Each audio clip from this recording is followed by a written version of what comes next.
Imagine being ignored by your own father, watching him abandon your mother, abuse your trust, and walk away without guilt. That's AJ's life. A boy left in the shadows, a boy drowning in anger. But one day, AJ sees his father with a stunning young woman.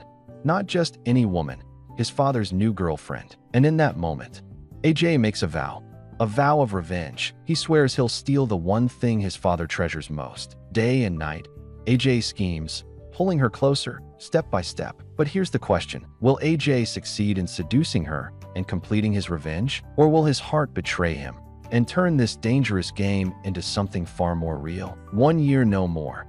A story of revenge, romance, and dangerous desire. The world around her seemed to fade away as she stared up at him, her brilliant blue eyes swimming with disbelief. She whispered that she never thought they could actually be together, that this whole whirlwind romance felt like a surreal dream. But AJ wasn't just swept up in the moment. A dangerous, possessive glint flashed in his gaze. This was it, the culmination of his plan. With a confident smirk playing on his lips, he leaned in closer and asked if she was ready to make that dream a reality. And just like that, any remaining doubt evaporated into the charged air between them. He swept her into a passionate embrace, their kisses growing deeper and more desperate with every passing second. Pulling back for a breath, he whispered her name, Claire, his finger gently tracing her lips as she looked up, completely lost in his spell. The Grand Elda Grand Hotel loomed under the starry night sky, a beacon of luxury that did little to soothe AJ's simmering resentment. He felt a weary sigh escape his lips as he walked through the polished lobby, the marbled floor reflecting the opulent lights. He was done with this place, done with the facade. With a determined stride, AJ entered the elevator, his hand reaching out to press the call button, his expression a mask of cool indifference. The doors slid open, revealing a mirrored interior where his reflection stood, looking back at him with a gaze that held a flicker of defiance. Inside the elevator, he declared to himself, "I've had enough of this place." As the doors began to close, isolating him in his own world of pent-up frustration, his eyes narrowing with a dangerous spark. The air in the room was thick with unspoken tension as AJ, a high school senior, found himself in his father's impeccably designed office. He'd been summoned, pulled away from cram school for yet another lecture. "Hey," AJ called out, his tone laced with weariness.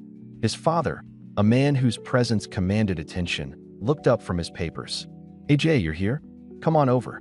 He gestured for his son to approach, holding out a stack of documents. "I was at cram school, and you suddenly called me over. What is it this time?" AJ questioned, his voice betraying his frustration. His father's reply was direct. "You're coming with me to Singapore tomorrow for the shareholders' meeting. Take these and look them over first." AJ's mind raced, an exam looming the next morning, but his father's words were final. "Huh? Sorry, Dad. I have an exam tomorrow morning, so I probably shouldn't go. You should just go with your secretary this time," he offered, trying to deflect. "I miss class so often to go to work with you. I'm falling behind my classmates." His father's expression hardened. Sitting in a classroom can't compare to gaining real-world experience. The confrontation escalated as his father reminded him of his destiny. "Don't forget, you're the sole heir to my 5-star hotel business. All you do is fool around. How can I trust you to manage things in the future?" The weight of his father's expectations pressed down on AJ, fueling his rebellious spirit. With a condescending smirk, the father scoffs at his son's desires, questioning if all he wants to do is fool around. But AJ has reached his breaking point. He explodes, his voice cracking with years of pent-up frustration. He screams that he's been at his father's beck and call since he was a kid, forced to abandon any semblance of a social life. All he wants is a little freedom, but his father is a brick wall, coldly retorting that everything he does is for AJ's own good. AJ desperately reminds him that he's 18 now, a high school senior. But his father slams his hand down, declaring that this isn't a discussion, it's a command. That's the last straw. AJ's hand clenches into a tight fist. With chilling resolve, he announces that he's leaving this house for good. The air goes still as his father's eyes narrow into dangerous slits, his voice a low growl. "What did you just say?" He screamed that he was leaving, his voice echoing with finality. But his father's rage simmers beneath a chillingly calm surface. His voice drops to a low, possessive growl, reminding AJ that he is his father, the one who holds all the power. With a cruel smirk, he delivers his ultimatum. If AJ wants to leave, he'll make sure he has absolutely nothing to his name. To prove his point, he slides a single credit card across the desk, a symbol of the financial prison he's kept his son in. But the thread is empty. All the money in the world can't buy his obedience anymore. AJ's eyes burn with newfound resolve as he makes one last, desperate plea for freedom. All he wants is to just be himself. With nowhere else to go, AJ pulls his motorcycle to the curb, the engine sputtering out into the lonely night.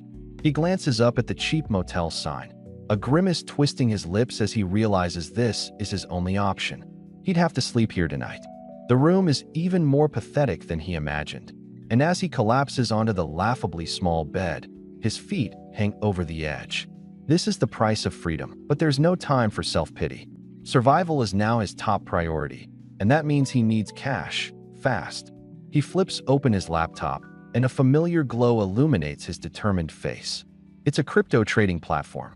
A bitter, ironic memory surfaces, his father teaching him how to trade just last week. A wry smile plays on his lips. He remembers the lesson perfectly, recognizing the signs of a downward trend.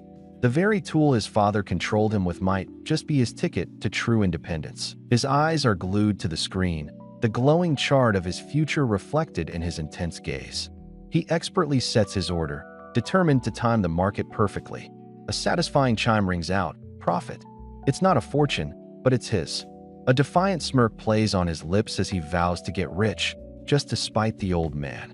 The sound of successful trades becomes the new soundtrack to his life, a constant rhythm of victories piling up day after day. A few months later, the scene is drastically different. He's traded the grimy motel for a sun-drenched beach resort, a cold drink in hand. But as he watches a happy couple walk toward the water, a wave of crushing boredom hits him. He got the money he wanted, but traveling feels hollow. He dropped out for this, while his friends are all in college. For the first time, a new thought surfaces: maybe he should go back, finish his senior year, and then go find his dad. The gentle waves lapped at the shore, but the paradise vacation had officially lost its charm. As AJ stared out at the endless ocean, a single, bitter thought crossed his mind. He wondered how the old man was doing. With his decision made, he traded the beach for the brick-and-mortar reality of his old high school. It was the first day of the semester, and his return didn't go unnoticed. Whispers erupted as a group of girls spotted him, fawning over how handsome he was in person. But their fluttering hearts meant nothing to him. A heavy feeling settled in his chest as he walked, his steps leaden on the pavement. His friends were all gone, graduated, and in college. Just as loneliness threatened to consume him, a voice shouted his name, and he looked up to see someone running right for him. The voice belongs to a girl now doubled over, panting as she finally catches up to him. It's Jenny, his childhood friend, and she playfully grills him for not telling her he was returning to school. For a moment, AJ is at a loss for words, simply offering a vague apology about having a lot to deal with. But her mock anger melts away instantly, replaced by a radiant smile. She's absolutely thrilled they're both seniors now and in the same class. As they walk, AJ rubs the back of his neck, feeling awkward about being the oldest kid there. But before he can wallow, Jenny tells him he's not alone, just as another familiar voice yells his name. Suddenly, a pair of arms wraps around him from behind. It's his buddy, Chio, who was supposed to be in college. Turns out, he also took time off, creating an unexpected reunion. Chio let out a relieved laugh, joking that for a second, he was worried about who he'd copy homework from. With a faint, wry smirk, AJ coolly told him to do it himself. The lighthearted banter felt good, and for a moment, a wave of genuine gratitude washed over AJ. He really was lucky to have his friends. But this reunion was just a pit stop on his road to revenge. Later that day, he stood sentinel across from his father's favorite upscale restaurant, waiting. He imagined the old man's stunned face seeing his success, a look that would surely morph into an arrogant lecture about how he'd taught him well. Just as dusk began to bleed into night, the purr of a familiar engine cut through the air. A sleek sedan rolled into view, and AJ's gaze hardened. He knew that car. The sleek sedan pulled up, its familiar engine a dead giveaway. AJ's eyes narrowed, his gaze fixed on the car as it stopped. He saw a figure emerge, then another. His father stepped out, but it was the woman beside him that snagged AJ's attention. A shiver ran down his spine as he recognized her features, a stark contrast to the cold exterior he was used to. That woman. AJ's thoughts raced, a dawning realization sparking in his eyes. Could she be Dad's new girlfriend? The woman, with her flowing blonde hair and striking blue eyes, turned, her gaze seeming to pierce through the twilight. She clutched a purse, a subtle elegance about her posture. AJ felt a surge of something he couldn't quite name, a mix of shock and something far more complex. Then, the scene shifted.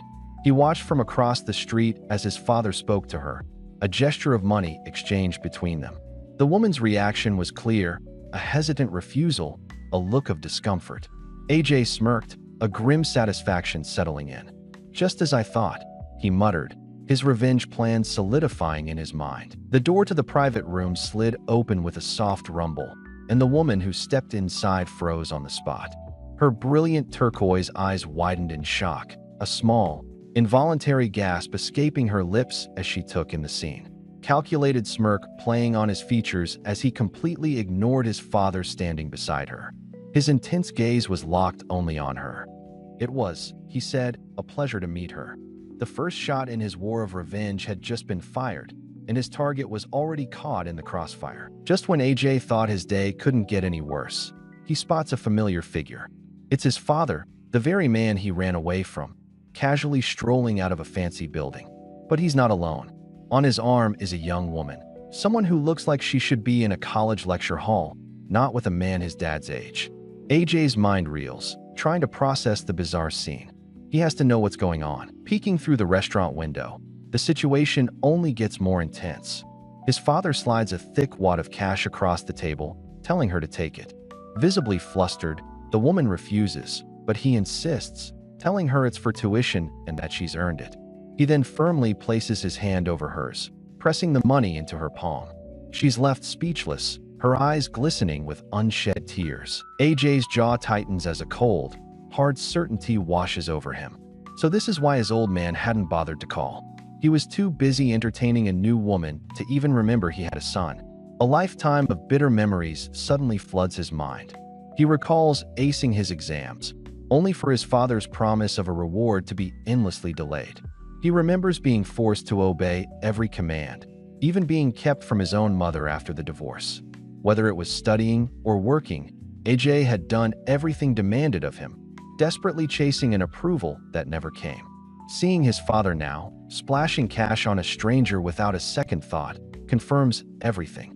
The old man hasn't changed one bit. He's still the same selfish monster who only ever thinks of himself. While he, the son, was forced to suffer, his father was taking everything that should have rightfully been his and just giving it away to a complete stranger. The injustice burns through him. He turns his back on the scene, walking away with a heavy, deliberate stride. For a fleeting moment, a bitter thought crosses his mind, sarcastically wishing them happiness. But that fragile resignation shatters in an instant. The shadows on his face can't hide the dangerous glint that ignites in his eyes as a chilling resolve takes hold. He's done begging for scraps from his foolish father. He's done being the forgotten son. From now on, he won't ask for what's his. He's going to take it all back himself. His father's new plaything was on the move, slipping into a waiting taxi. But AJ wasn't about to let his only lead just disappear into the night. With a cold resolve, he clicks his helmet into place, his eyes burning with a dangerous focus seen through the visor. Twisting the throttle, his bike roars to life, a mechanical predator hot on the trail. The chase, however, doesn't end at some lavish condo or luxury boutique. Instead, the taxi pulls up to a humble little cafe. The woman hurries inside, apologizing to a friend for being late and offering to put on an apron to start her shift. The so-called gold digger is working a part-time job? A flicker of confusion crosses AJ's face. This definitely wasn't part of the script he'd imagined. From the shadows, AJ watches the hours tick by on the cafe wall. His father's new plaything is surprisingly diligent, gracefully serving customers without a hint of the gold digger he'd imagined. As closing time finally approaches, she and her coworker get ready to shut down the shop for the night. But right on cue, the gentle chime of the front door slices through the quiet. She turns, a polite welcome on her lips, but the greeting freezes. Standing in the doorway is AJ, his presence radiating a cold, magnetic intensity that instantly captivates the room. Her friend gasps, whispering about the handsome stranger, and all she can do is stammer in agreement. Caught completely off guard by the predator who just walked through her door. Her coworker is practically having a meltdown, whispering that if she weren't taken, she'd be asking for his number right now. She practically begs her friend to take the order, afraid she'll be tempted to cheat on her own boyfriend. With a deep breath, the woman approaches AJ's table, trying to keep things professional by offering the daily special. But AJ isn't here for coffee. He smoothly dismisses the menu, his gaze locked onto her. He tells her he's not interested in anything to drink. He's been interested in her from the moment he saw her. The question hangs in the air. Can he get to know her? She's completely stunned, a deep blush flooding her face as she stammers, utterly speechless. Spotting her friend about to melt down, the coworker comes rushing in to intervene. Without missing a beat, her coworker Somi jumps in, playing the ultimate wingwoman. She blurts out her friend's name, Claire, adding that she's 21 and totally single. While Claire is absolutely mortified, the damage is done. AJ calmly takes in the new information, a slight smirk playing on his lips as he introduces himself as AJ, 19. Somi is practically vibrating with excitement, grabbing a flustered Claire and dragging her to the back room for a serious pep talk. She argues that a guy who looks like a celebrity doesn't walk in every day and insists it's time for Claire to finally open her heart again after everything she's been through. Convinced there's no harm in just talking, she gives her friend one last encouraging push back towards the predator waiting at the table. Propelled by her friend's relentless encouragement, Claire finally relents with a flustered, barely there, okay. Taking this as a win, Somi tells her to make him her favorite drink, a Thai iced tea, a detail Claire is shocked she even knew. A moment later, with her heart hammering against her ribs, she nervously places the drink on AJ's table. But our boy isn't focused on the drink itself. His gaze is sharp, cutting right through her as he states, "You like Thai iced tea?" It's not a question, it's a declaration. Stunned that he noticed, she can only manage a timid nod. A dangerous smirk touches AJ's lips as he stares down at the glass. Looks like he'll be developing a taste for it, because this hunt is just getting started. 2 weeks fly by, and the scene shifts to the sprawling campus of Bangkok University. As a crowd gathers at the university gates, whispers ripple through the air. 2 students gawk at the ridiculously handsome guy leaning against the wall, wondering if he's some kind of pop star. That's when Somi, ever the instigator, drags a reluctant Claire to see what all the fuss is about. But as they get closer, Claire's eyes widen in disbelief. It can't be. Before she can even react, Somi is waving her arms wildly, shouting AJ's name and proudly announcing she's brought her friend. Mortified, Claire immediately hides her face behind her bag, but the damage is done. He coolly greets them both by name. Peeking out, she asks what he's doing here. With a smile that could melt glaciers, he says he finished class early and just had to see her.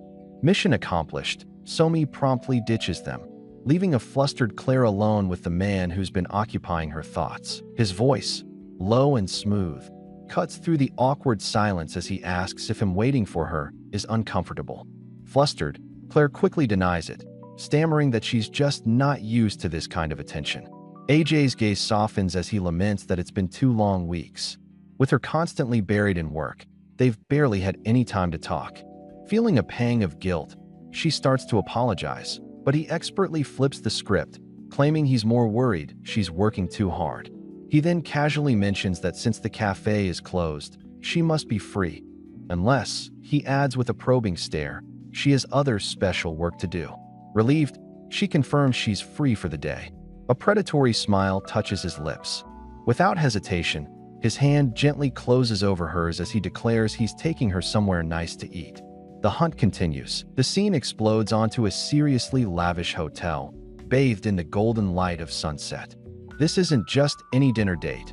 AJ is going all out, ushering his father's new girlfriend into an exclusive private room dripping with elegance. As a waiter stands by, the woman's eyes go wide, her composure cracking as she scans the menu. Her mind reels at the insane prices. It's her first time anywhere this fancy, and even the cheapest dish costs a small fortune. But our boy AJ? He's the picture of cool confidence, leaning back in his chair with a casual smirk. He tells her not to worry about the cost and to order absolutely anything she desires. He's got it covered. What a power move. Despite the grand offer, she politely insists on paying her own way, feeling more comfortable just ordering the most affordable option. Still, a thought solidifies in her mind. From the very beginning, she had a feeling that AJ was someone important. And now, she's starting to see just how right she was. Just when she thought the night couldn't get any more extravagant, AJ leads her out front to a gleaming red sports car. Stunned, she asks if it's really his, and our boy just smirks, casually mentioning it would be more comfortable since she's wearing a skirt. This next-level display of wealth sends her mind reeling. She feels completely out of her depth, wondering why someone so seemingly perfect would ever pursue her. Back inside, AJ senses her unease and gently asks if she's uncomfortable, calling her by name. She admits that she just feels like she doesn't belong in such a high-class world. This new information makes AJ pause, but he quickly pivots with a devastatingly sly question. He leans in, asking if she prefers older guys, feigning concern that he won't be able to win her over. Boom. Claire is left completely frozen, at a total loss for words. Gathering her courage, Claire softly explains that when it comes to relationships, she doesn't believe age matters at all. As long as two people's personalities match, that's the only thing that's important. A wave of relief washes over AJ's face, a subtle smirk playing on his lips as he admits he was worried she only liked older guys. Checkmate. He smoothly leans back, flipping the script by telling her that for their next date, she can decide where they go.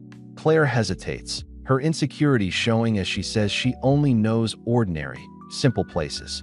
But our boy AJ is on another level.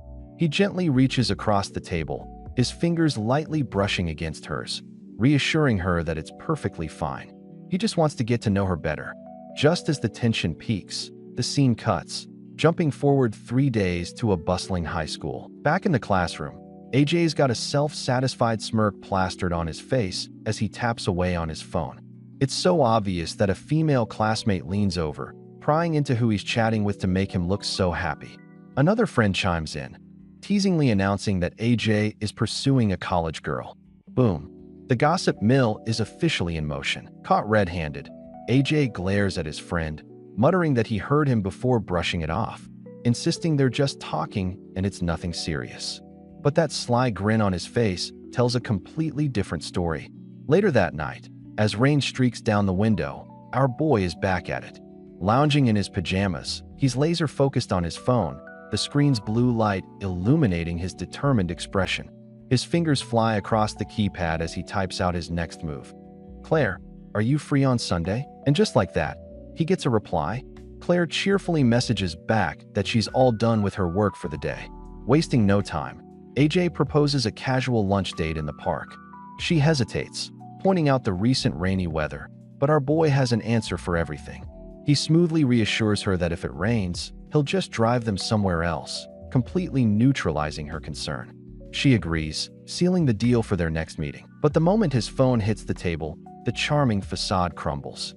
A sinister smirk twists his lips as he gazes at the downpour, thinking the harder it rains, the better. The truth comes pouring out in his mind.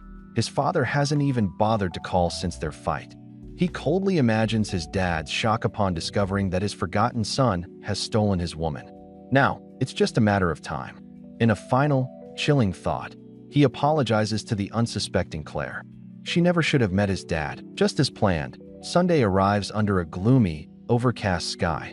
The stage is set at a scenic park by the water, where AJ waits under a tree, the picture of calm patience.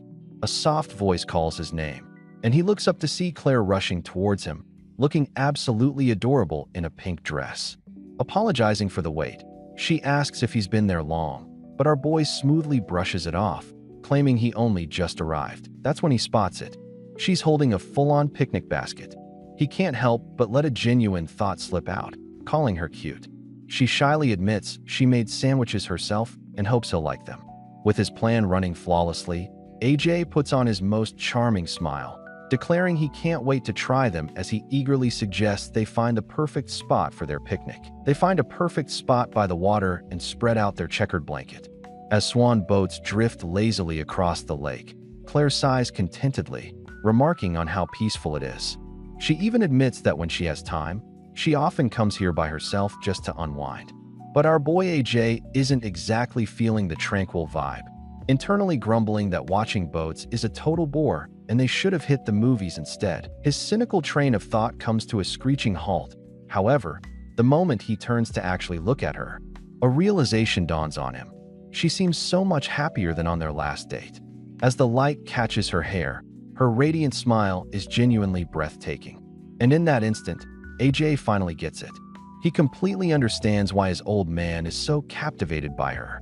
Snapped out of his trance by her cheerful voice, he turns to see Claire holding a sandwich right up to him, offering the first bite. AJ's brain short-circuits for a hot second as he realizes she's actually trying to feed him, not letting the moment get away from him. He gently takes her wrist and brings the sandwich to his own lips. He takes a bite, and bam! His eyes fly open in genuine shock. This thing is ridiculously good, way better than anything he expected. Claire giggles, telling him he doesn't have to eat it so fast, but our boy is completely won over, mumbling with a full mouth about how amazing it tastes. That's when he spots it, a tiny smudge of dressing on the back of her hand. She starts to apologize, but before she can even mention a napkin, AJ smoothly captures her hand. And in a move that cranks the tension up to 11, he leans in and licks it clean. Claire's entire face flushes a brilliant crimson as she stares at him, completely stunned. Pulling back with a devilishly smooth smirk, AJ holds up her hand for her to see, declaring it's all clean now. Her heart hammers against her ribs, and she stammers for him not to joke around like that, her voice barely a whisper. But our boy isn't letting her off the hook that easily. He leans right back into her personal space, his eyes locking onto hers as he playfully asks if she's shy. Just as the tension reaches its peak, a deep rumble echoes from the heavens. The sky abruptly darkens and unleashes a sudden, torrential downpour. Claire looks up in disbelief, murmuring that it's raining as fat drops begin to soak their blanket and everything on it, instantly ruining their perfect date. As the sky unleashes its fury, AJ doesn't look fazed in the slightest. In fact, a cool, calculating glint enters his eyes. Calling out to Claire over the drumming rain, he suggests they find shelter, casually mentioning that his place is just around the corner. A few moments later, they're standing soaked in the entryway of a massive, sleek mansion, puddles forming at their feet. Claire is completely taken aback, internally marveling at the sheer size of his house as she watches the downpour intensify outside. The situation has just escalated, big time. AJ returns to find her still lingering awkwardly by the door. With a hint of a smirk, he points out she hasn't moved an inch. He holds up a fresh towel, urging her to come further inside so they can finally dry off. The ruined picnic is now a distant memory, replaced by a whole new level of dangerous, private tension. The rain hammers down on a sleek, modern mansion, trapping our boy AJ inside with his target. He gently rubs a towel through her soaked, platinum blonde hair, his voice low as he points out she's completely drenched. Flustered, she apologizes, admitting she never expected such a downpour. Bro, this is his chance. AJ plays the part of the concerned gentleman, insisting she shower and change to avoid getting sick, even offering his own clothes. But when she shyly refuses, he decides it's time to make his move. Calling her by name, Claire, he confesses that ever since they first met, he hasn't been able to stop thinking about her. His hand slides down to her leg as he admits just how happy she makes him. Claire's eyes go wide, a deep blush spreading across her cheeks as AJ leans in, closing the distance until their faces are inches apart. His gaze is electric as he leans in, assuring her he's completely serious. He thinks to himself that he's so close to his goal. This isn't a game to him anymore.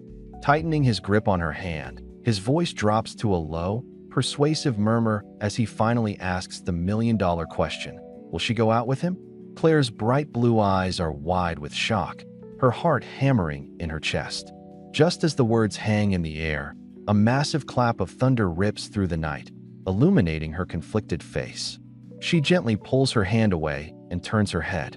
With a heavy sigh, She thanks him for his honesty, but tells him she's not ready yet. Bro, the shift is instant. AJ's charming expression completely dissolves, replaced by a cold, hard stare. A bitter thought flashes through AJ's mind. Of course, he's immediately convinced she's only hesitating because she's afraid of losing the cushy lifestyle his father provides. But just as quickly, the charming mask is back in place. He sits down a little ways from her and apologizes for being too pushy. But Claire insists the fault is hers, explaining she's had bad relationships before and juggles 2 separate jobs, making her worry she won't have time for him. AJ's mind twists her words, assuming her occasional job is just seeing his old man. Outwardly, though, he's the picture of patience. Leaning closer, he promises to wait as long as it takes, if she'll just give him a chance. His voice is pure honey, but his thoughts are pure poison. He'll wait forever, as long as he gets his revenge. The storm has passed, and a new day dawns bright and clear. As the last droplets of water fall from the leaves, AJ walks Claire out, not quite ready for their time to end. He smoothly offers to give her a ride, but she politely turns him down, explaining she's already called for a car. Bro, you can see the disappointment hit him like a truck. He internally sighs, thinking this whole thing was a complete bust. A terrible start to their supposed first date. But just as he's about to spiral, Claire completely flips the script. Sensing his dejected mood, she quickly reassures him, suggesting they go out again. Not only that, she promises to prepare food herself. And then, she drops the bombshell. Even with the rain, she didn't think their date was bad. AJ's head snaps up. He latches onto her words, promising their next date will be even better. As he basks in this sudden victory, she shyly gets his attention. And just when AJ thinks he's won the lottery, Claire completely short-circuits his brain. Leaning in, she plants a soft, quick kiss on his cheek, thanking him for his patience and already promising their third date will be even better. But the moment is fleeting as a taxi pulls up to the curb. With a final, cheerful wave, she's gone, leaving AJ standing alone on the sidewalk. He watches the car drive away, a dazed look on his face as his fingers drift up to touch the warm spot on his cheek. And that's when the mask cracks. Dude, the whiplash is insane. The sunny street vanishes, replaced by a dark, chilling aura swirling around him. A twisted, triumphant grin spreads across his face, his eyes glowing with malice. Oh yeah, he thinks. Next time is his. Next time, he'll get everything he wants. Meanwhile, the story pivots from AJ's twisted victory to the heart of his father's empire, the gleaming, sun-drenched spire of the Golda Grand Hotel. Inside a lavish office sits the man himself, Mr. Pitch, completely absorbed in his work until a sharp knock breaks the silence. A young, blonde woman enters, her heels clicking on the polished floor as she announces her presence. Mr. Pitch makes some small talk about the recent rain, telling her not to catch a cold. His tone is almost paternal, but with a weird, condescending edge as he remarks that young girls are too healthy to get sick easily. She just smiles brightly, playing along and promising to do her best to help him. But then, she changes the subject, and the friendly atmosphere chills. She asks if his son has returned home yet. The atmosphere in the office shifts from chilly to straight-up icy. The blonde woman presses on, her voice firm, telling Mr. Pitch that it's about time he told his son about that. The powerful chairman's composure finally cracks, and he slumps in his chair, the weight of the world on his shoulders. He admits he's at a loss. AJ still refuses to come back. But then, pride takes over. He dismisses her with a wave, coldly stating that AJ will return on his own. Just as she reaches the door, he calls her name. His gaze turns sharp and calculating as he observes her. He notes that she seems to be in a suspiciously good mood lately, always staring at her phone. He leans forward, his voice low and laced with accusation, and asks the one question she wasn't ready for. Are you in love? She completely freezes, a deer in the headlights as a bright blush floods her cheeks. She's so busted, caught completely off guard. The woman freezes solid, a massive blush creeping up her neck as her bright blue eyes go wide. She's totally speechless, but inside her head, it's a different story, a happy, dreamy hum that confirms everything. Yeah, Mr. Pitch definitely hit the mark with that question. Later that night, the city is still under a full moon. Back in the cold, sterile fortress of his office, Mr. Pitch is still grinding away when his desk suddenly buzzes to life, the sharp sound cutting through the silence. He glances over, irritated, wondering who could possibly be calling at this ungodly hour. But his annoyance instantly evaporates, replaced by pure, unadulterated shock. The name glowing on the screen is the last one he ever expected to see. Son. It's AJ. The phone screen slices through the silence of the dark room, displaying a single, cold word, son.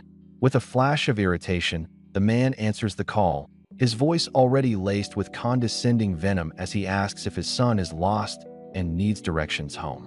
But on the other end of the line, AJ is the picture of smug satisfaction.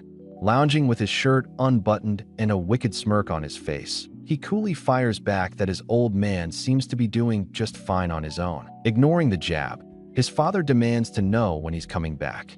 AJ, however, is now in control. He calmly states that he'll return when his business is concluded, casually mentioning he's back for his senior year.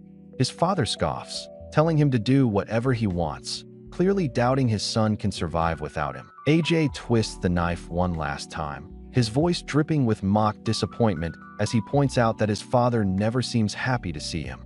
But the old man's patience has finally snapped, and he curtly announces he's hanging up.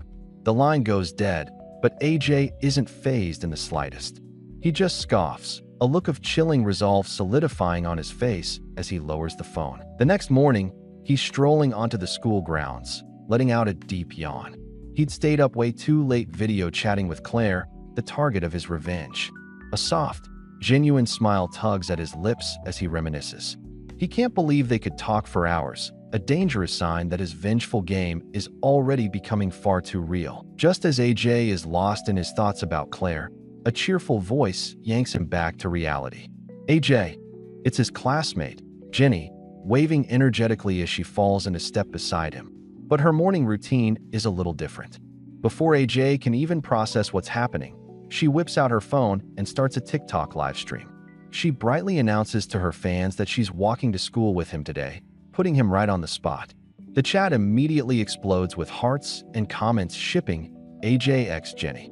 Jenny just giggles, leaning in to whisper that all her viewers, and even their classmates, think they're a couple, leaving AJ caught in an awkward social media spotlight he never asked for. With a hopeful blush, Jenny suggests that everyone ships them because they probably really do look like a couple.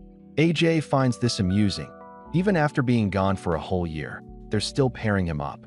But Jenny's tone quickly shifts, her curiosity getting the better of her as she asks if he's still talking to that college girl. Thinking fast, AJ puts on a dismissive front, assuring her he had his reasons but won't be speaking to her anymore. The relief on Jenny's face is immediate as she admits he scared her for a second. But while she's relieved, a cold look flashes in AJ's eyes. No way, he thinks with dark resolve. I would never be serious with her. The lie hangs between them as they walk into school, and hours later, AJ is still lost in thought, barely hearing the teacher dismiss the class for the day. As the final bell echoes through the classroom, AJ is already lost in his own world, his stylus a blur across his tablet. A friendly voice pulls him out of his trance. It's his blonde-haired classmate, curious why he dives into drawing the second class ends. With a determined look, AJ explains that he can't waste any time. There's a Webtoon contest in a few months. Noticing the fantasy characters on the screen, his friend gets excited, rambling about how cool the genre is. But his excitement quickly fades as he senses something is off, pointing out how distracted AJ was in class. Though AJ tries to brush it off, his friend presses, offering to help.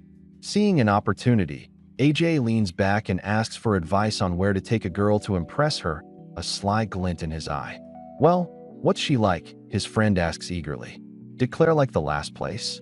The name hangs in the air, and AJ's focus shatters, his thoughts consumed by her once more. With his friend's question hanging in the air, AJ's mind drifts away, consumed by visions of Claire. He begins listing her qualities, his voice softening with each word.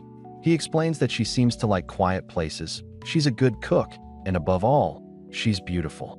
But the description goes deeper than surface-level attraction. He admits that after getting to know her, he discovered a cute, shy side to her, and found that she's surprisingly easy to be around and a hard worker. His friend listens, a knowing smirk slowly spreading across his face.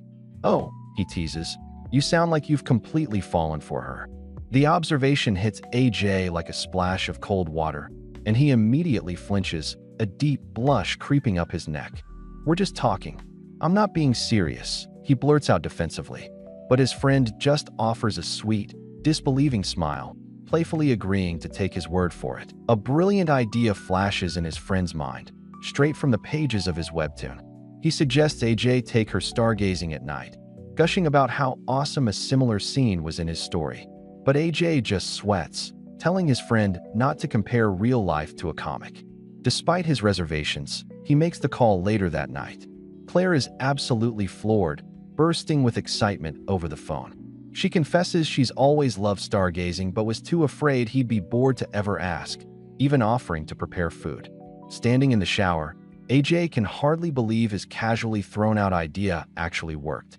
His surprise is cut short, however, when she eagerly asks if he wants to video chat right then and there. Thinking fast, AJ leans back with a smirk, coolly telling Claire he just got out of the shower and doesn't have a shirt on, asking if she minds. Her immediate, flustered reaction is to yell for him to get dressed, but her blushing smile gives away just how much she's enjoying this. Hours fly by as they talk, the conversation flowing easily until she notices the clock has already hit 10.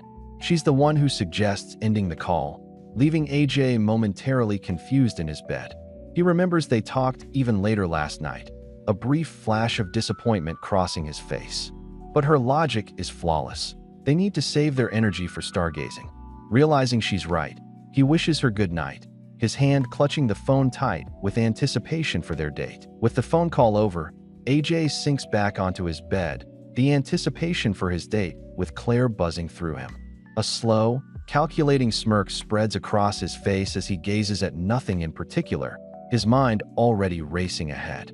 His blue pajama top hangs open, revealing the physique he's all too aware of, and a glint of determination sharpens his eyes. He muses aloud that tomorrow is the day, and he'd better get ready.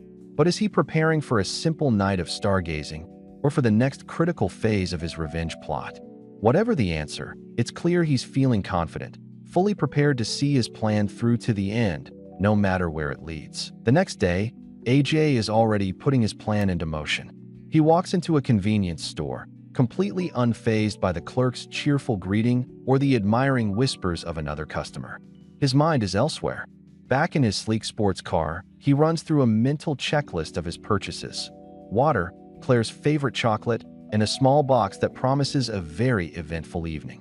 With a predatory glint in his eyes, he calls his target. He smoothly tells Claire he's on his way to pick her up, so she shouldn't bother with the bus. As his finger presses the ignition and the engine growls to life, his cold inner thoughts reveal the truth. This little conquest is taking longer than he'd like, and he's not about to let it drag on for more than a year. The game is on, and just like that, the scene shifts. AJ whisks Claire away to a stunning lakeside park, the city lights replaced by a brilliant blanket of stars. Claire is completely captivated, gushing about how beautiful the night is.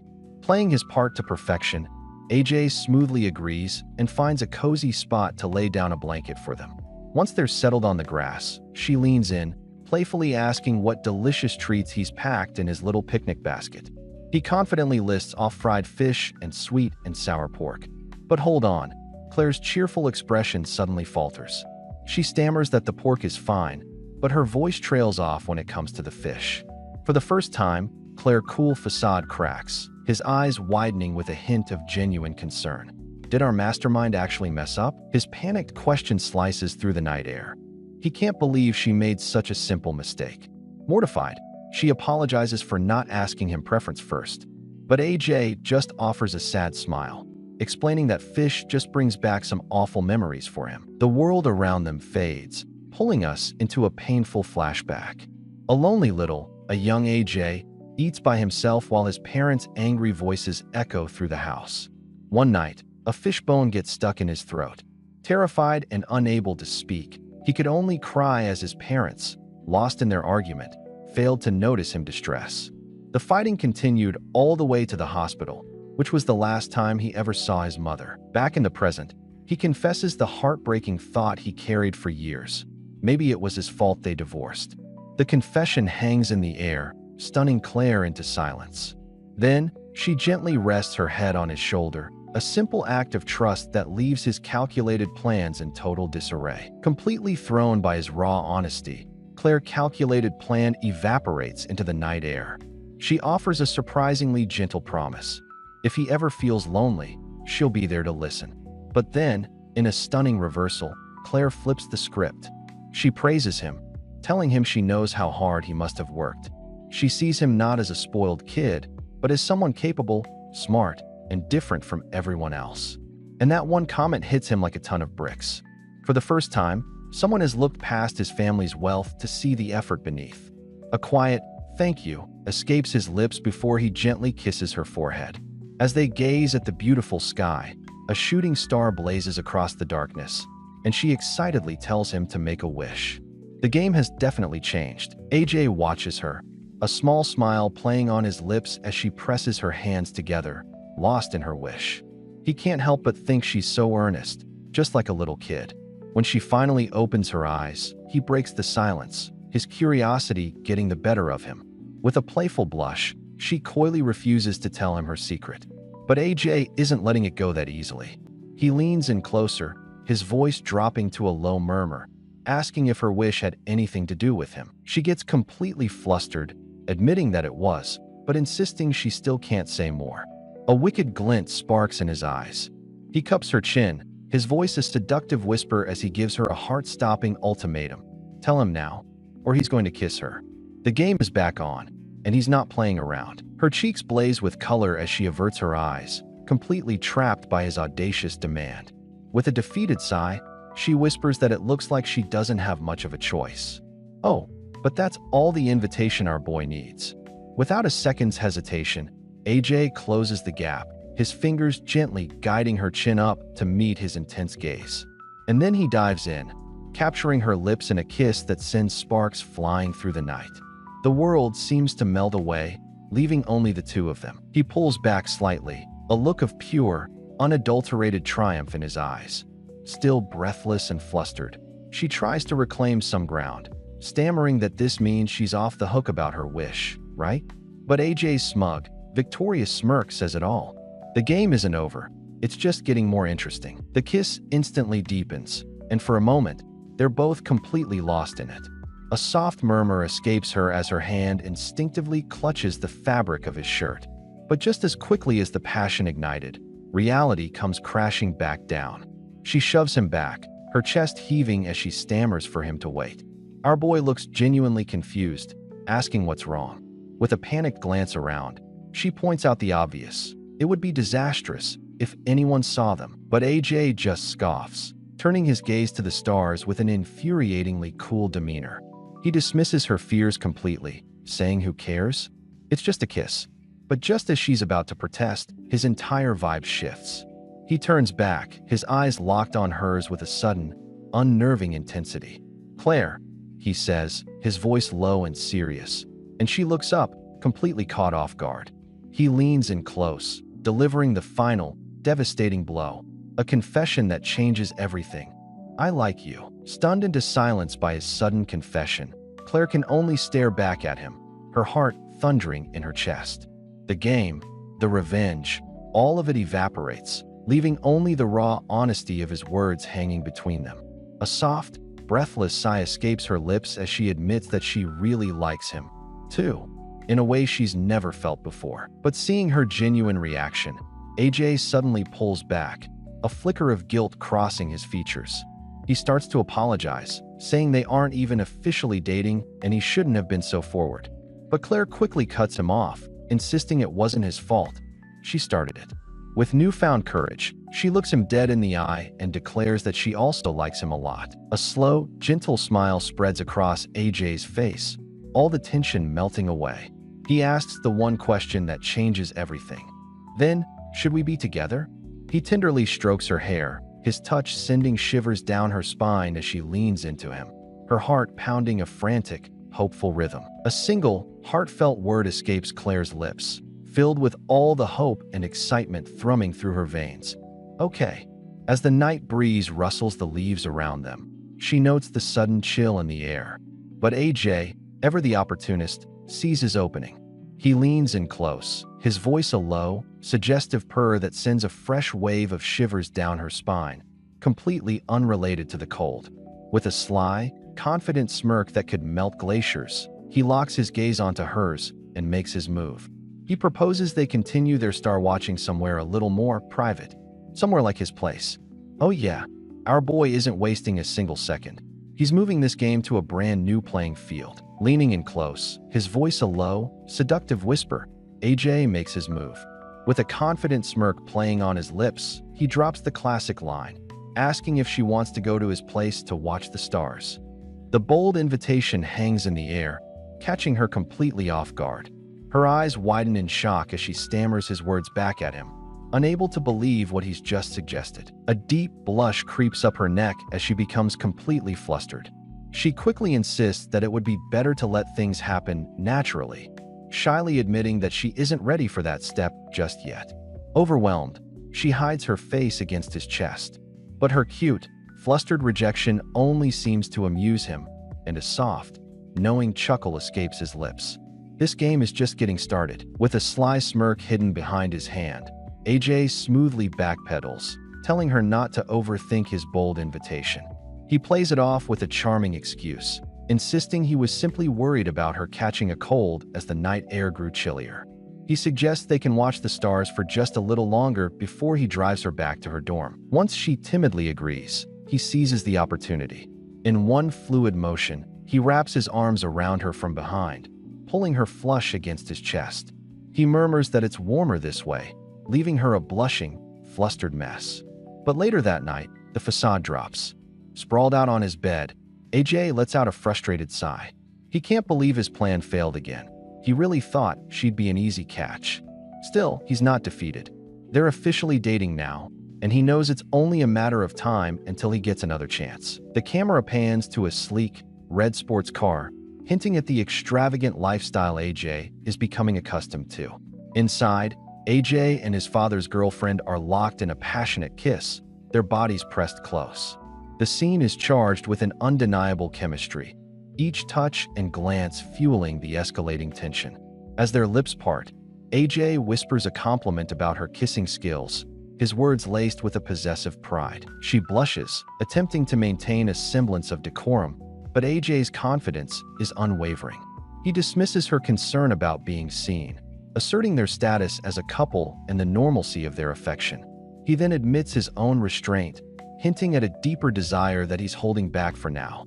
The narrative confirms their dating status, setting the stage for future developments as AJ continues his calculated pursuit, still determined to get what he wants. With a sharp, knowing smirk, AJ smoothly agrees to let things happen naturally, twisting her own words back at her like a weapon in his game of seduction.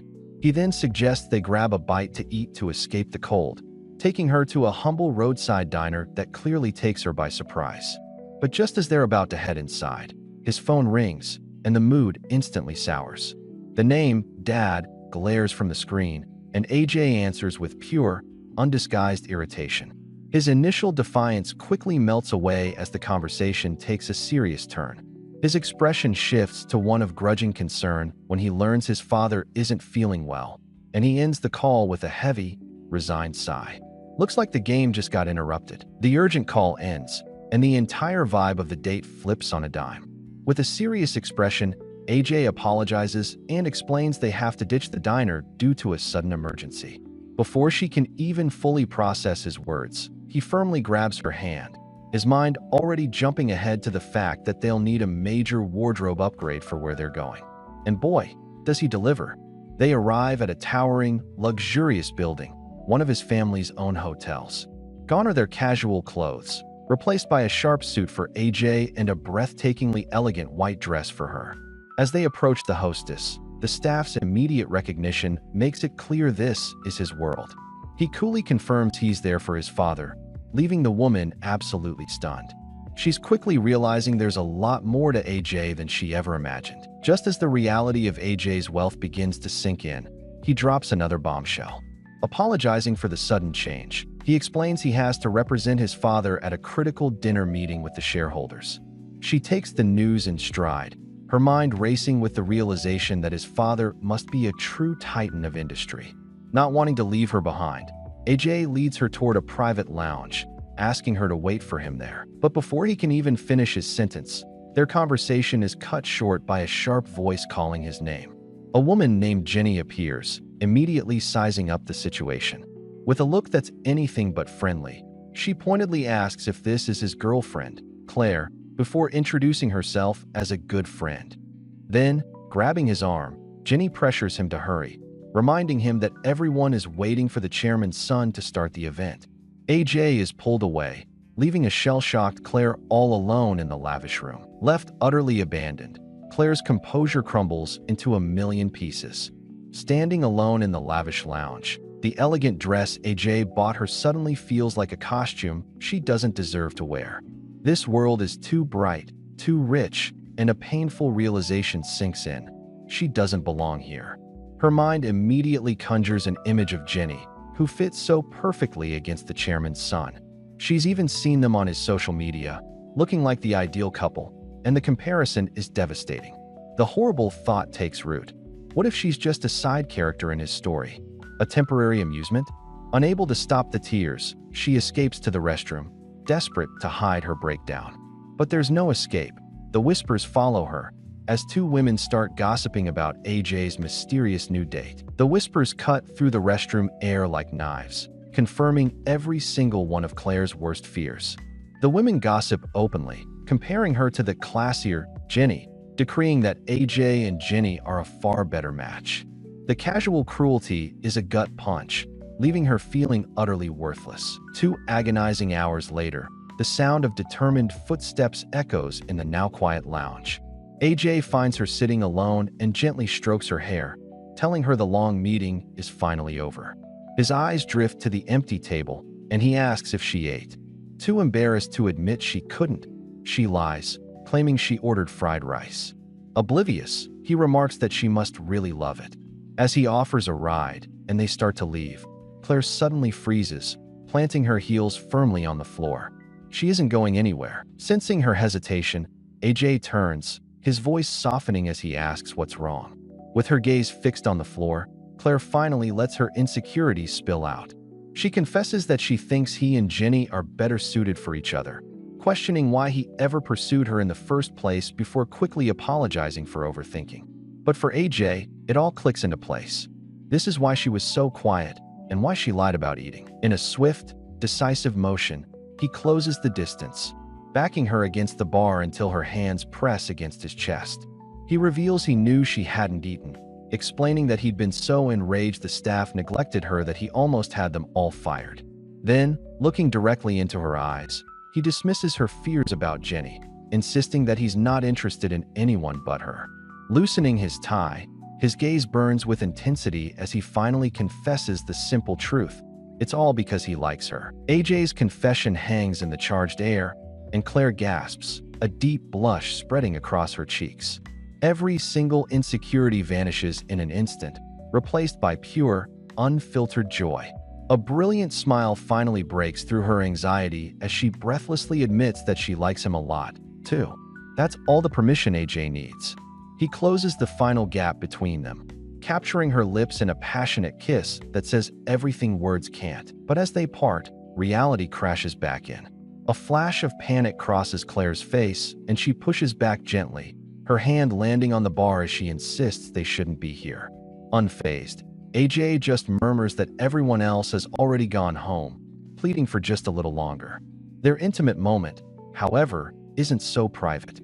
From a nearby doorway, a woman with piercing green eyes watches them, a silent, chilling storm brewing in her gaze. The world blurred as AJ collapsed, his hand weakly fumbling for his phone before he was pulled under by a wave of exhaustion. His last thought was that it was already 7 o'clock. 1 year later, sunlight streamed into a bustling high school classroom. A cheerful, blonde-haired student bounded over to AJ's desk, vibrating with energy. He excitedly asked AJ if he was free for the movies tomorrow. When AJ mentioned he had plans with someone named Claire, his friend's eyes lit up, suggesting he just invite her along. With a hopeful grin, he added that another girl, Jenny, would go if AJ was there. A slow, calculating smirk touched AJ's lips. He agreed to ask Claire, musing aloud that they hadn't been to the movies together yet. With a cool, calculated expression, AJ glanced up from his phone in the classroom, confirming to his friend Chio that Claire was coming. Chio's face lit up, and he eagerly declared he'd see them tomorrow.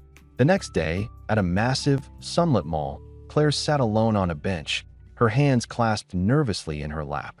She hoped she'd be able to get along with AJ's friends. Her anxious thoughts were interrupted by approaching footsteps and a friendly voice asking if she was Claire. Looking up, she saw a cheerful young man who introduced himself as Chio, AJ's friend, and gushed about how pretty she was, instantly putting her at ease. Claire mentioned she heard from AJ about Chio's love for drawing. The cheerful boy lit up, proudly declaring his dream to be a Webtoon artist. They bonded instantly over a shared love for fantasy romance series, and Claire found him incredibly easy to talk to. Seizing the moment, a blushing Chio asked if she would model for his main character, thinking he knew she was his perfect muse the instant he saw her. Before a flustered Claire could fully process his request, AJ's sharp footsteps interrupted them. He arrived with Jenny, his gaze locked on the pair as he coolly stated he was giving their friend a ride. Ignoring Chio completely, AJ took Claire's hand and announced they were getting food before the movie, leading her away and leaving the other two standing in stunned silence. At the restaurant, Jenny casually remarked that AJ must really love the steak, since he ordered it every single time. Lost in the taste, AJ simply confirmed it was delicious. With a familiar ease, Jenny then chided him for always picking out his vegetables. Watching their easy banter, Claire felt like an outsider, deciding it was best not to interrupt. Her thoughts were shattered when Jenny suddenly turned to her, pointing out how quiet she'd been and asking if she felt unwell. Completely flustered, Claire quickly stood up, announcing she needed the restroom. Alone, she let out a shaky breath, admitting to her reflection that she always got nervous around Jenny. In the cold silence of the restroom, Claire wrestled with her thoughts, admitting to herself that ever since meeting Jenny, she'd been completely bothered. Remembering a friend's advice that she always overthinks, she tried to force a smile and cheer up. But her moment of self-reflection was shattered when Jenny walked in, her expression unreadable. Slashing straight to the point, Jenny stated there was something Claire needed to know. With chilling directness, she declared that it was better for Claire to break up with AJ sooner rather than later. Her voice dropped, leaning in to deliver the final blow, revealing that AJ was actually. The unspoken truth left Claire utterly broken, collapsing into a stall as quiet sobs racked her fallen form.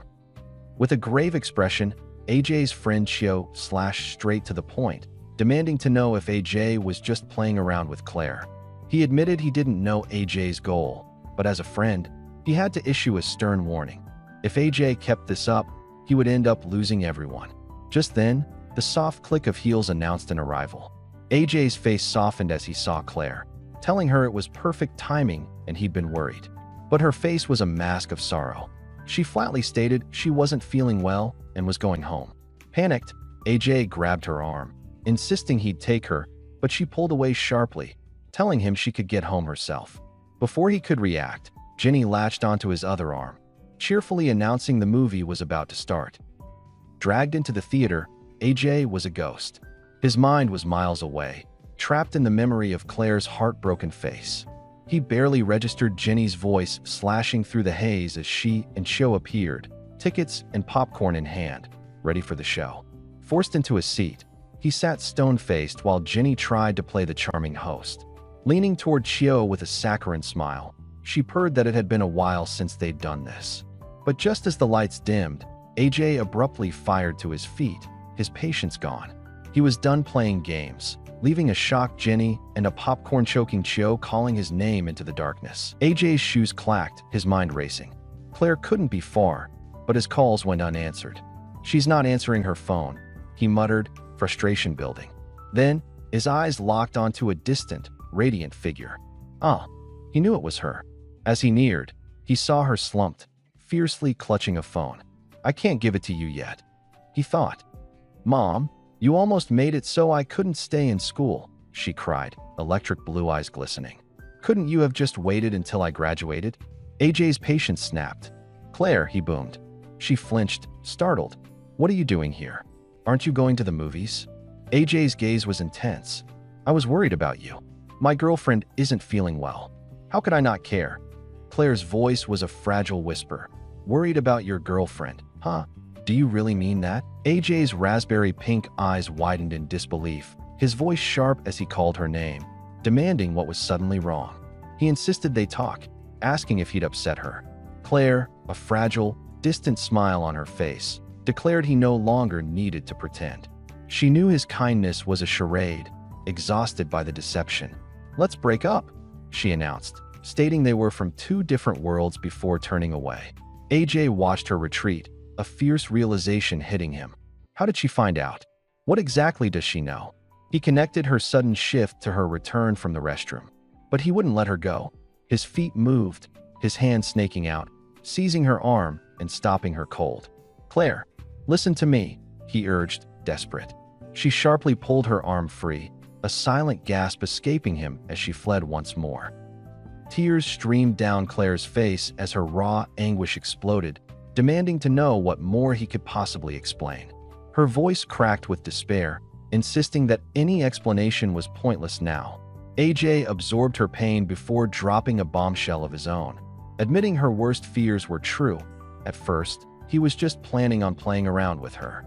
But his tone shifted, growing desperate as memories of their time together flashed through his mind.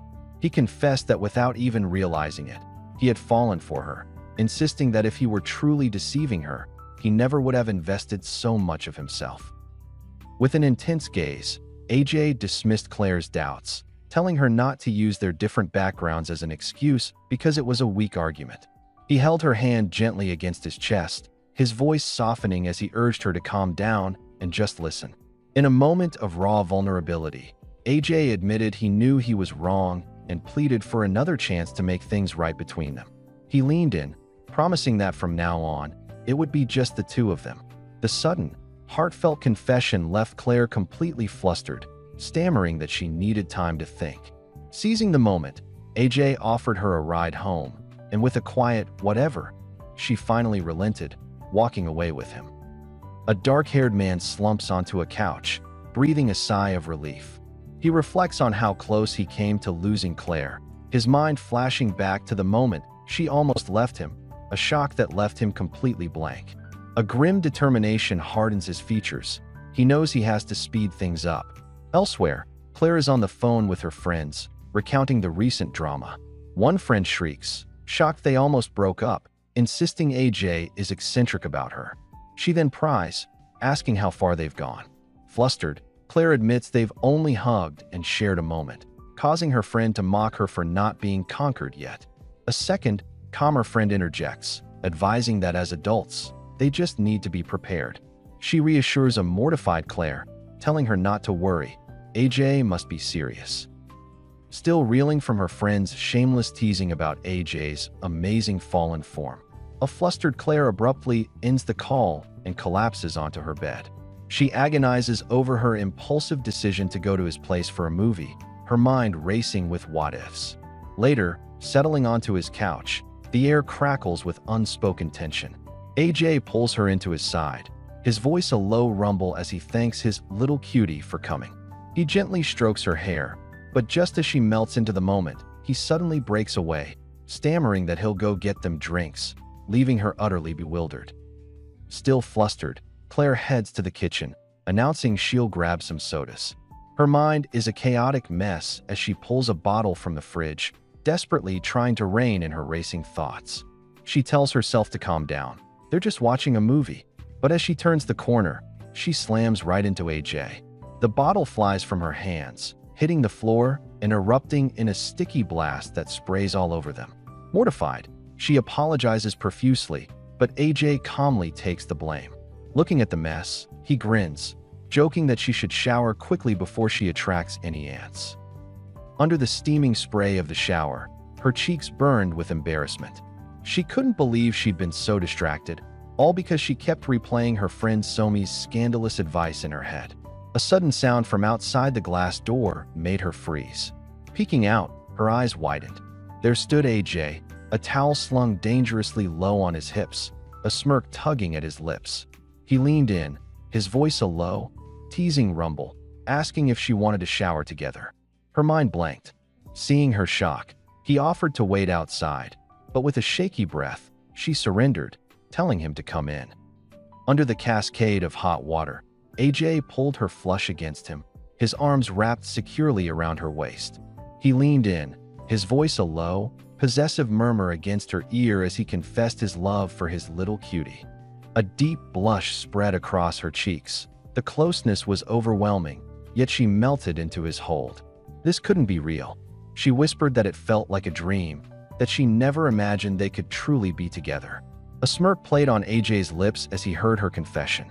He turned her to face him, asking if she was ready to make that dream a reality. The vibrant canvas of the night sky, studded with twinkling stars, slowly yielded to the soft, ethereal glow of dawn. AJ lay awake, his raspberry pink eyes sharp and restless beneath the soft light of morning. Every inch of him hummed with an unfamiliar tension, a storm brewing beneath the surface. He shifted slightly, a low thrum of thought vibrating through him, his gaze fixing on Claire. Her, like old lace, hair fanned around her, utterly serene in her deep slumber. She's sleeping so soundly. He mused, the words a silent whisper in the stillness. This unexpected closeness, this quiet closeness, was shattering his carefully constructed facade of revenge, demanding something more, something real. A memory of their unbridled passion from the night before flashed through AJ's mind, and he understood her deep, exhausted sleep. But as he watched her, his sharp eyes held none of the triumph he'd expected from his revenge. Instead, a profound sorrow settled over him. An unspoken apology echoed in his thoughts. "I'm sorry, Claire." His hand gently caressed her hair, a final, tender gesture. The devastating reality crashed down on him. This was it. This was probably the last time they would ever see each other. Her bare feet padded softly down the stairs as she found AJ waiting, immediately questioning why he hadn't woken her. He turned, now dressed in a sharp black jacket, and coolly apologized, explaining he'd taken a while to change. He then announced he would walk her back to her dorm, an offer that left her completely baffled. After a moment of confused hesitation, she agreed. The ride in his sleek sports car was thick with an unnerving silence. Glancing at his stoic profile, she began to panic, wondering if he was angry she'd slept in. A terrible feeling coiled in her gut as she nervously fidgeted. Outside the towering hotel, AJ turned to Claire, his voice a low, unexpected rumble. "Hey Claire, there's something I want to ask you." She blinked, confused, her eyes wide. A spark ignited as his hand decisively landed on her leg, commanding her attention. He paused, then dropped the explosive device. "Could you stop working part-time jobs? I can take care of everything. Will you move in with me?" Claire gasped, her electric blue eyes welling up. "AJ," she whispered, clutching his hand, a rush of relief flooding her. "Thank you for asking me to live with you." She finally managed, a joyous, tear-filled smile spreading across her face. "You were so quiet. I thought something was wrong." Yet, her practical nature surfaced. "Moving in is fine, but I don't want to trouble you with money." AJ just watched her, the weight of his own sudden, staggering decision hanging heavy. As they sat in the sleek red car, she nervously laid out her plans, asking if it was okay to keep working for another year, at least until her senior internship. A hopeful, gentle smile touched her lips as she awaited his answer. But AJ's response was a heavy, defeated sigh. His mind twisted her innocent words into a devastating conclusion. She was still thinking about a life connected to his father. He bitterly thought to himself that in the end, she still chose that old man.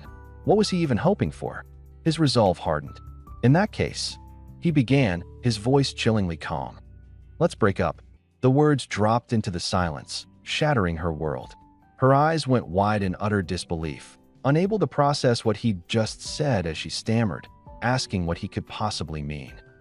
Her fingers nervously intertwined in her lap, her voice a soft, uncertain whisper as she wondered if she'd done something wrong.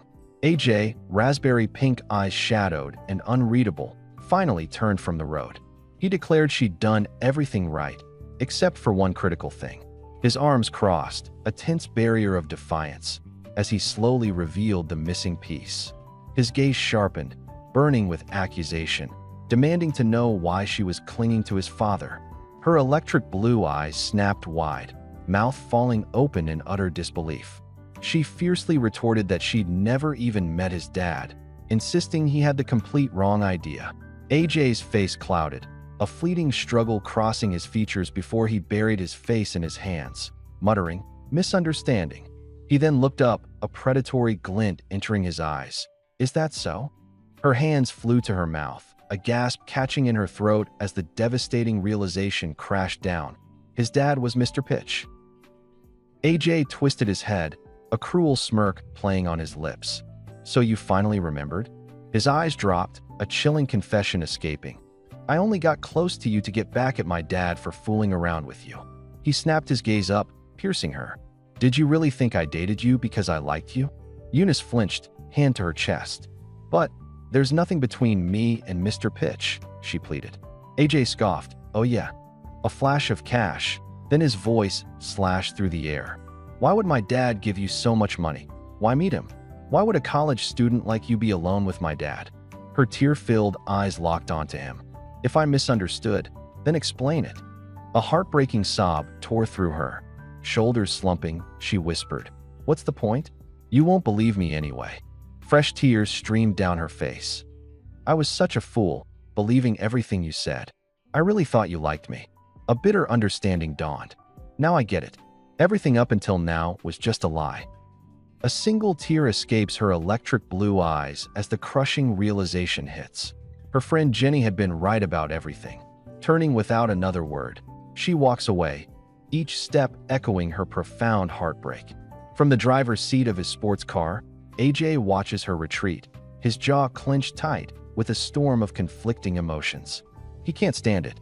Slamming his foot on the gas, the car screeches out of the parking lot. Later that night, Jenny finally finds what she's looking for on her phone. A forgotten photo reveals the whole story. The day she saw AJ's father with that very woman and captured the suspicious meeting, a secret she meant to ask AJ about, but never did. Consumed by a churning suspicion, the father's new girlfriend hunched over her phone, its glow illuminating her focused face. She wrestled with a disturbing realization. That woman had been trying to worm her way into both AJ's and his father's lives. Information was scarce online, making her investigation a relentless, infuriating pursuit. Her phone vibrated, snapping her from her research.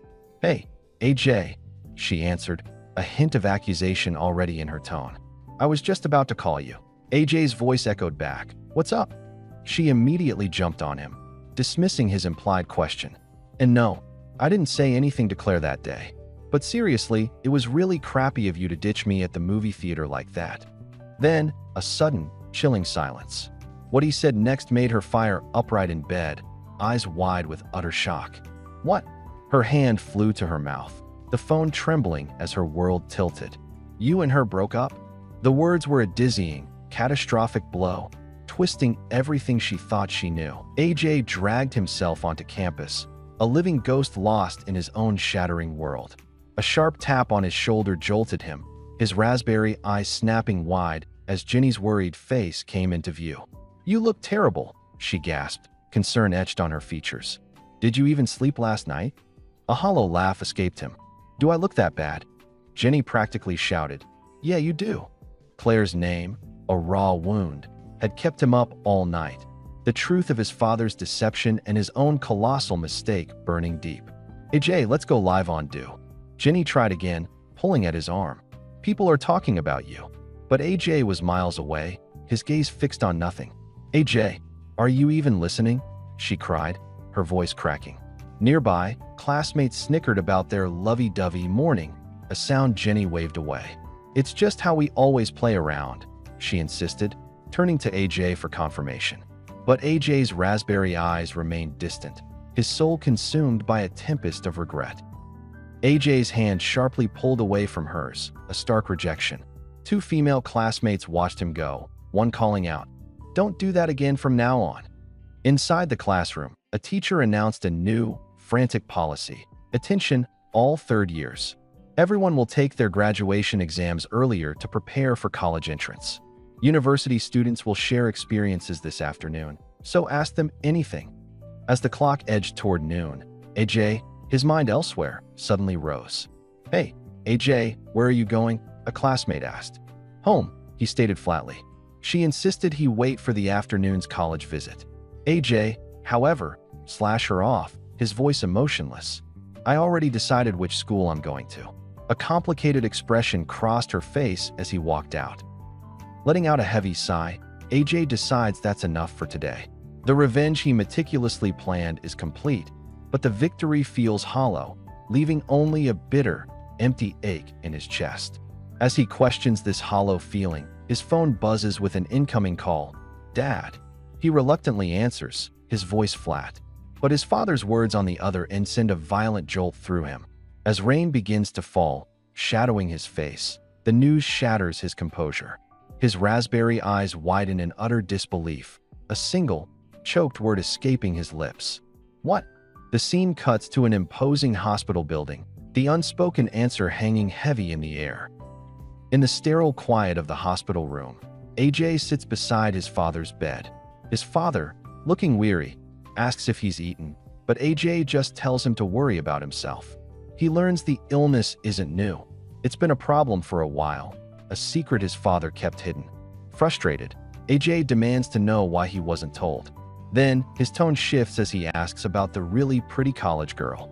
His father, confused, clarifies he means Claire, before casually stating she quit yesterday. The words detonate in the silent room. AJ's raspberry eyes widen in shock as he leaps to his feet, sending the stool crashing to the floor. Wait, he shouts, his voice trembling. Wasn't she your new girlfriend? His father just looks back, baffled, scoffing that he's too busy staying alive to date. He reveals Claire was just a helper he hired after a fall. The entire foundation of AJ's vengeful plan shatters in an instant. AJ's father smirked. Weren't you dating Claire? Why would I steal my own son's girlfriend? AJ's raspberry eyes widened in disbelief. Huh, he choked. Wait, Dad, how did you know? He frantically questioned. His father's gaze sharpened. I didn't know at first. He coolly explained how Claire, his helper, left her phone. The damning truth spilled out. He'd seen AJ's desperate messages. I miss you so much. After questioning Claire, his son's twisted scheme was laid bare. And sure enough, I was right, his father concluded, a cold satisfaction in his tone. AJ's world spun, his face draining of color. The heavy realization hammered him. Not only was his revenge a lie, but his father knew everything. His raspberry eyes burned with shame. What have I done? He uttered internally, profound regret shattering him. AJ, his face a storm of profound regret, finally choked out his confession. Dad. The single word hung heavy, laden with unsaid apologies, a lifetime of mistakes contained within it. He'd done something truly awful to Claire, he admitted, every shameful detail tumbling from his lips. He recounted the monstrous ways he'd lied to her, the calculated deceptions, the cruel games that had shattered her kind heart. He confessed everything, the vivid memories of Claire's anguish burning behind his raspberry eyes. But AJ's father just sat there, a chilling, indifferent expression etched on his face, listening without uttering a single word. The silence was a crushing weight. Dad, tell me. AJ pleaded, his fist clenching, desperate for guidance, for anything.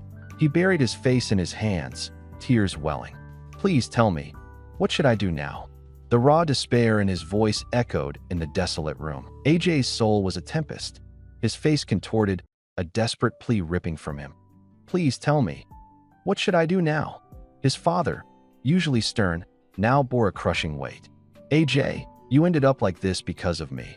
He confessed, voice thick with regret. I pressured you, didn't care properly. Flashbacks flooded AJ's mind. A young boy buried under books, his father's voice a constant demand. I forced you to study hard, dragged you abroad, kept you from fun. The father's hand, a lifeline, seized AJ's. I pushed you to survive if I wasn't around. But I forgot you're young, and you need your family. His gaze softened. Regarding your actions, solve problems yourself. Do the right thing and never worry about consequences. That'll be the most valuable lesson. Tears streamed down AJ's face. His raspberry eyes squeezed shut as the crushing weight of his colossal mistake slammed into him. His father's hand reached out, a silent plea. "Come here," the once domineering man urged, his voice softened beyond recognition.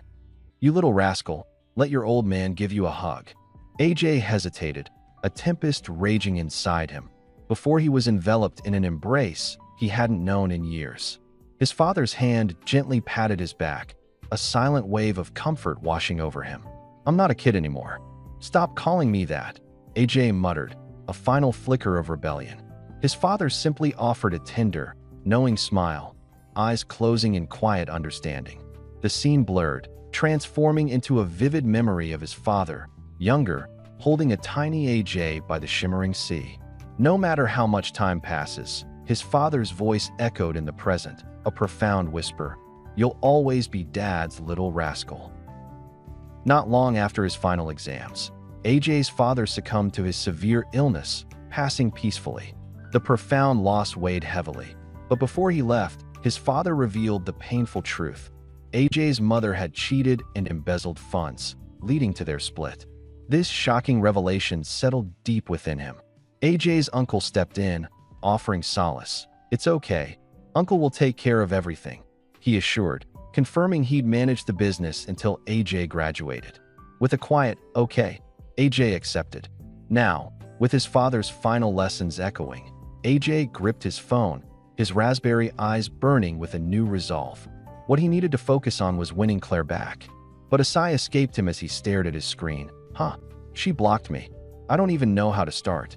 The path ahead was anything but clear. The next day, AJ sat frozen in his red car, dread in his raspberry eyes. His blonde-haired friend, a jolt of impatience, barked, "Get out and apologize to Claire now." AJ's voice was a choked whisper. "What if she won't see me?" His friend, unfazed, dropped a bombshell. "I already messaged her you're coming." Shock exploded across AJ's face. "What? When have you been talking to Claire?" His friend smirked. "Since the movies. She hates you, not me." AJ erupted from the car, furious. "Why didn't you tell me?" The friend shrugged. "You didn't ask." He twisted the knife. "Can't eat or sleep without Claire, huh? Serves you right." Defeated, AJ muttered, "You're right. Everything you said is true." His foot tapped a frantic rhythm. One terrifying thought consumed him. If I fail to win her back. AJ's raspberry eyes were clouded with despair, haunted by Chio's words. He'd truly end up alone. But a spark ignited. He had to win Claire back.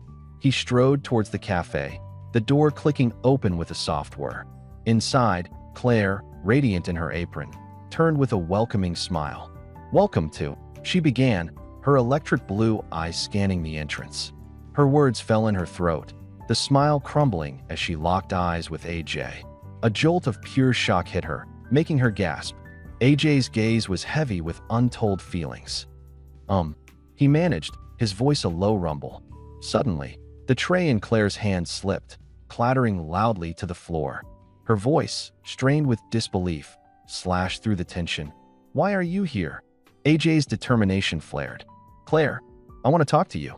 But she was firm, her beautiful hair swaying as she turned away.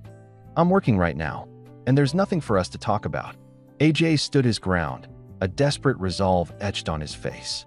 "I'll wait for you." AJ, defeated but unyielding, slumped into the chair. "I'll just sit here and wait," he declared, his voice a raw whisper against the quiet.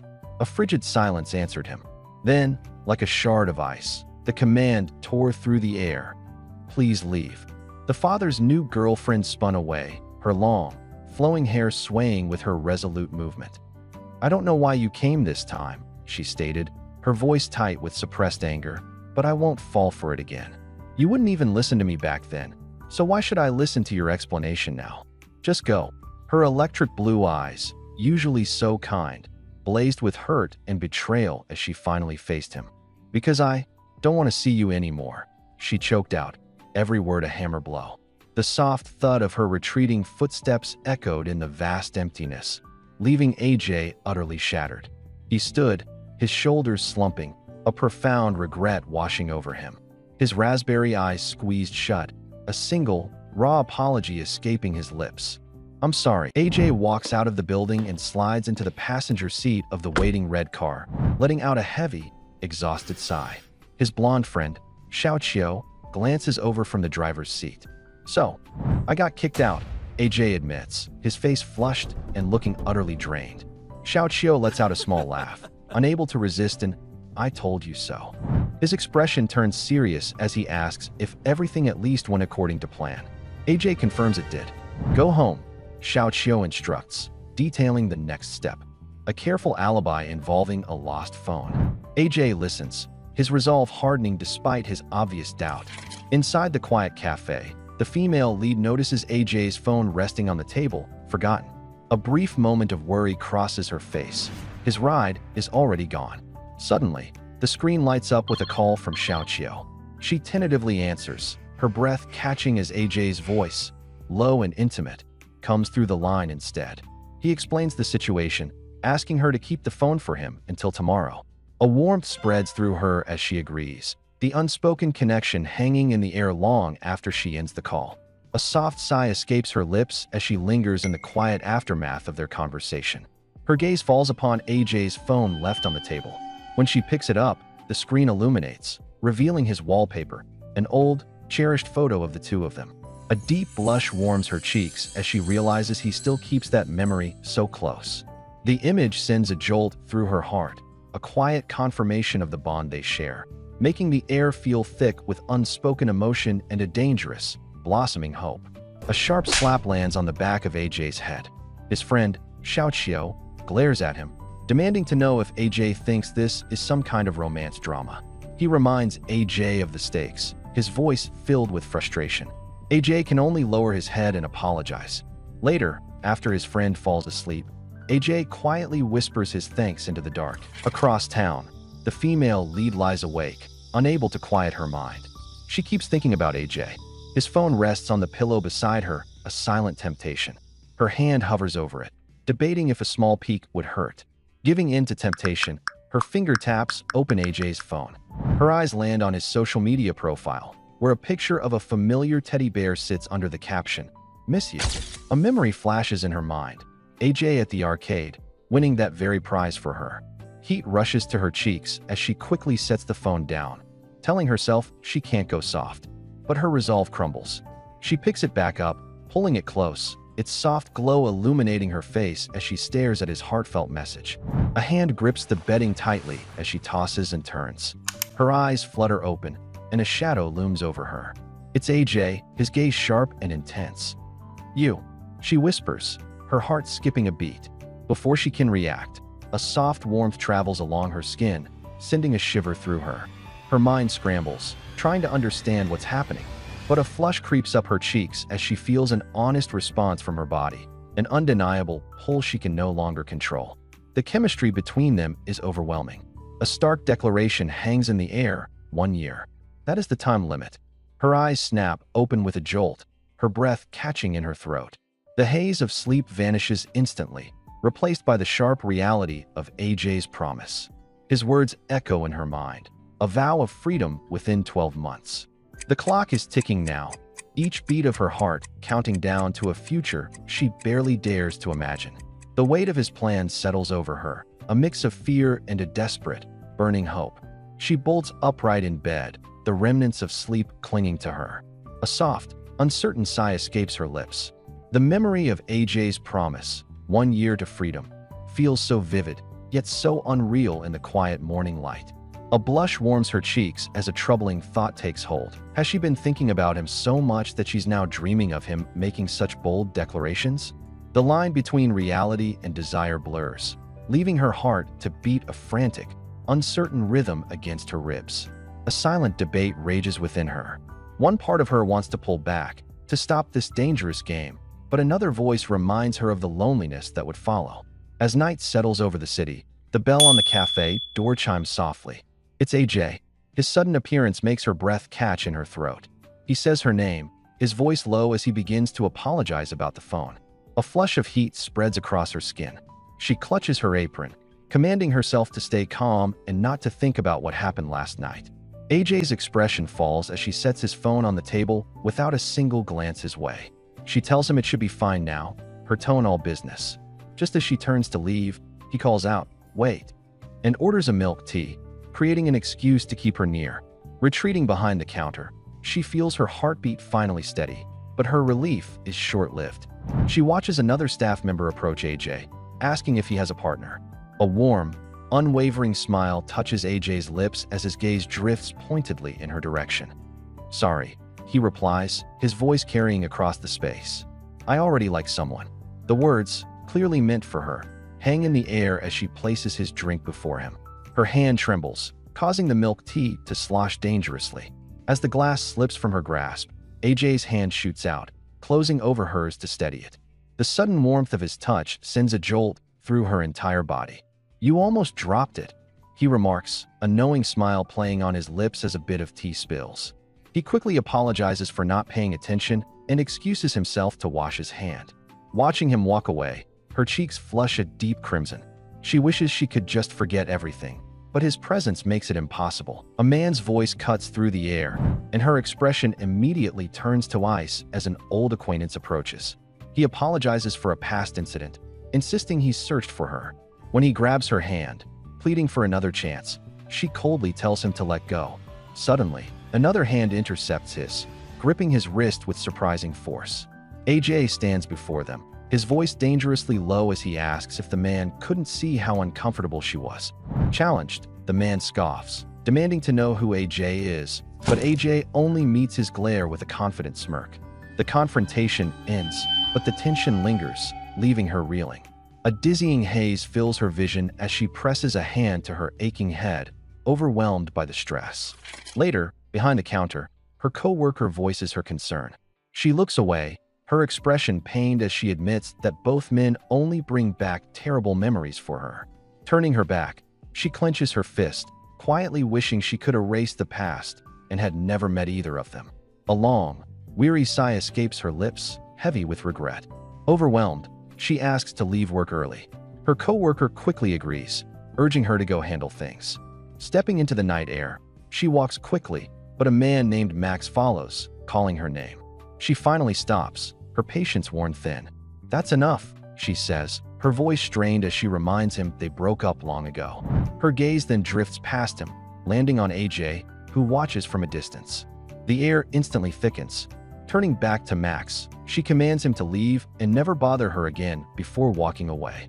She sits alone at a bus stop, a heavy sigh escaping her lips as her mind replays the complicated past. The sting of AJ's initial deception still lingers, a painful shadow over their connection. As she gazes into the night, a meteor streaks across the sky, pulling her back to a warmer memory. She recalls making a silent wish beside AJ, a secret she never shared. A faint warmth rises in her cheeks as she remembers that innocent hope, a wish to be with him always. A single tear escapes, tracing a path of sorrow as the heartbreaking reality sinks in. That wish feels impossible now. Max sits alone in his car, a frustrated sigh escaping him. He broods over Claire's intense anger and the trouble her ex is causing. His phone buzzes on the seat, and as he reads the message, his weary expression sharpens with sudden resolve. He starts the engine and speeds off. Later, outside a tall building, Claire stops abruptly. Max stands before her, casually asking if this is where she lives. Shocked, she demands to know why he followed her. He dismisses her fear, simply asking if she's still upset about the photo incident. The man's grip tightens on her wrist as he dismisses her struggles. With a smug grin, he offers her anything she wants if she'll just come back to him. Her heart pounds against her ribs, but before she can answer, AJ shoves him away.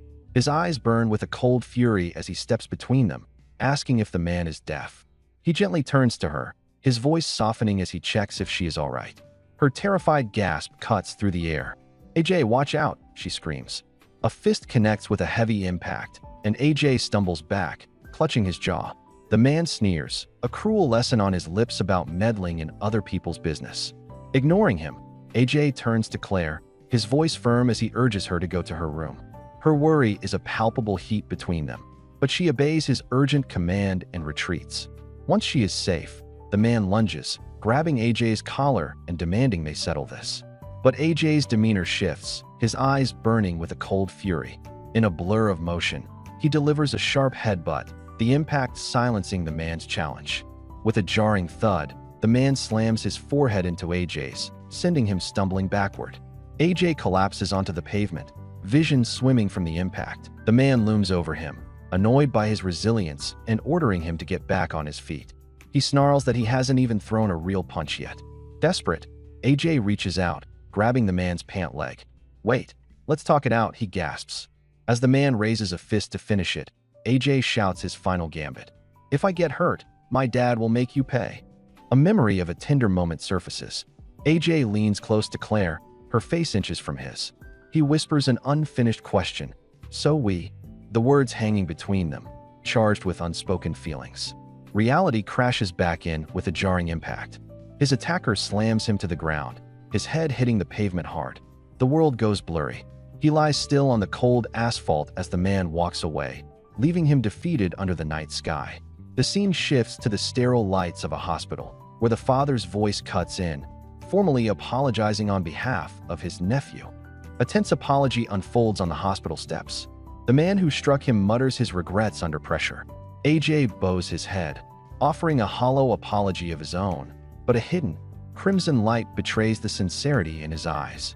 Later that night, his phone vibrates against the desk, shattering the silence. His breath catches. It's a message from Claire. "Are you okay?" her words ask. A warmth spreads through his chest as he reads her concern. She finally reached out. He quickly types back, his heart racing, telling her not to worry. Her voice trembles with worry over the phone as she asks if he's in pain. A faint smile touches AJ's lips as he reassures her, brushing off her concern. The atmosphere shifts under the moonlight when he whispers her name, Claire. He confesses his genuine feelings, admitting he knows she has nothing to do with his father and wants to apologize for his past actions. On the other end, tears stream down her face, her hand covering her mouth in shock. Her voice breaks as she asks if it's too late for him to be saying this now. AJ's voice is low over the phone as he tells her he's caught up with his father's affairs and can't see her just yet. A wave of conflict washes over Claire's face. She quietly thanks him, but admits she's too confused to go back to how things were. "I understand," he says softly. Later, he sits by his window, watching a lone shooting star streak across the night sky. Her willingness to even talk to him feels like a miracle. The next morning, sunlight fills a classroom where Claire looks at her phone, a small, hopeful smile on her face. In the bright classroom, a friend teases Claire about checking her phone every 5 minutes. A deep blush spreads across Claire's face as she flusters, defensively denying that she's waiting for AJ's message, and falls right into the trap. Her friend giggles, pointing out she never mentioned a name. The conversation shifts as her friend reveals AJ is transferring to their school. She gushes about how the future chairman of a luxury hotel will make all the girls swoon. For Claire, the world seems to stand still. Her expression grows serious, the thought of him being here, so close and so public, sending a complicated jolt through her heart. She walks under the setting sun, lost in envious thoughts of a friend's romance when AJ's voice breaks her reverie. He stands before her in his new university uniform, looking sharp and mature. A slight smile touches his lips as he explains he wanted to try it on early. He reaches out, gently brushing her hair before pulling back, the simple touch making the air feel warm. His expression turns serious. He invites her to dinner, his intense gaze promising an important conversation is needed. AJ's intense gaze holds hers as he asks if his dinner invitation is okay. She looks up, her expression a mix of surprise and apprehension, rendered speechless.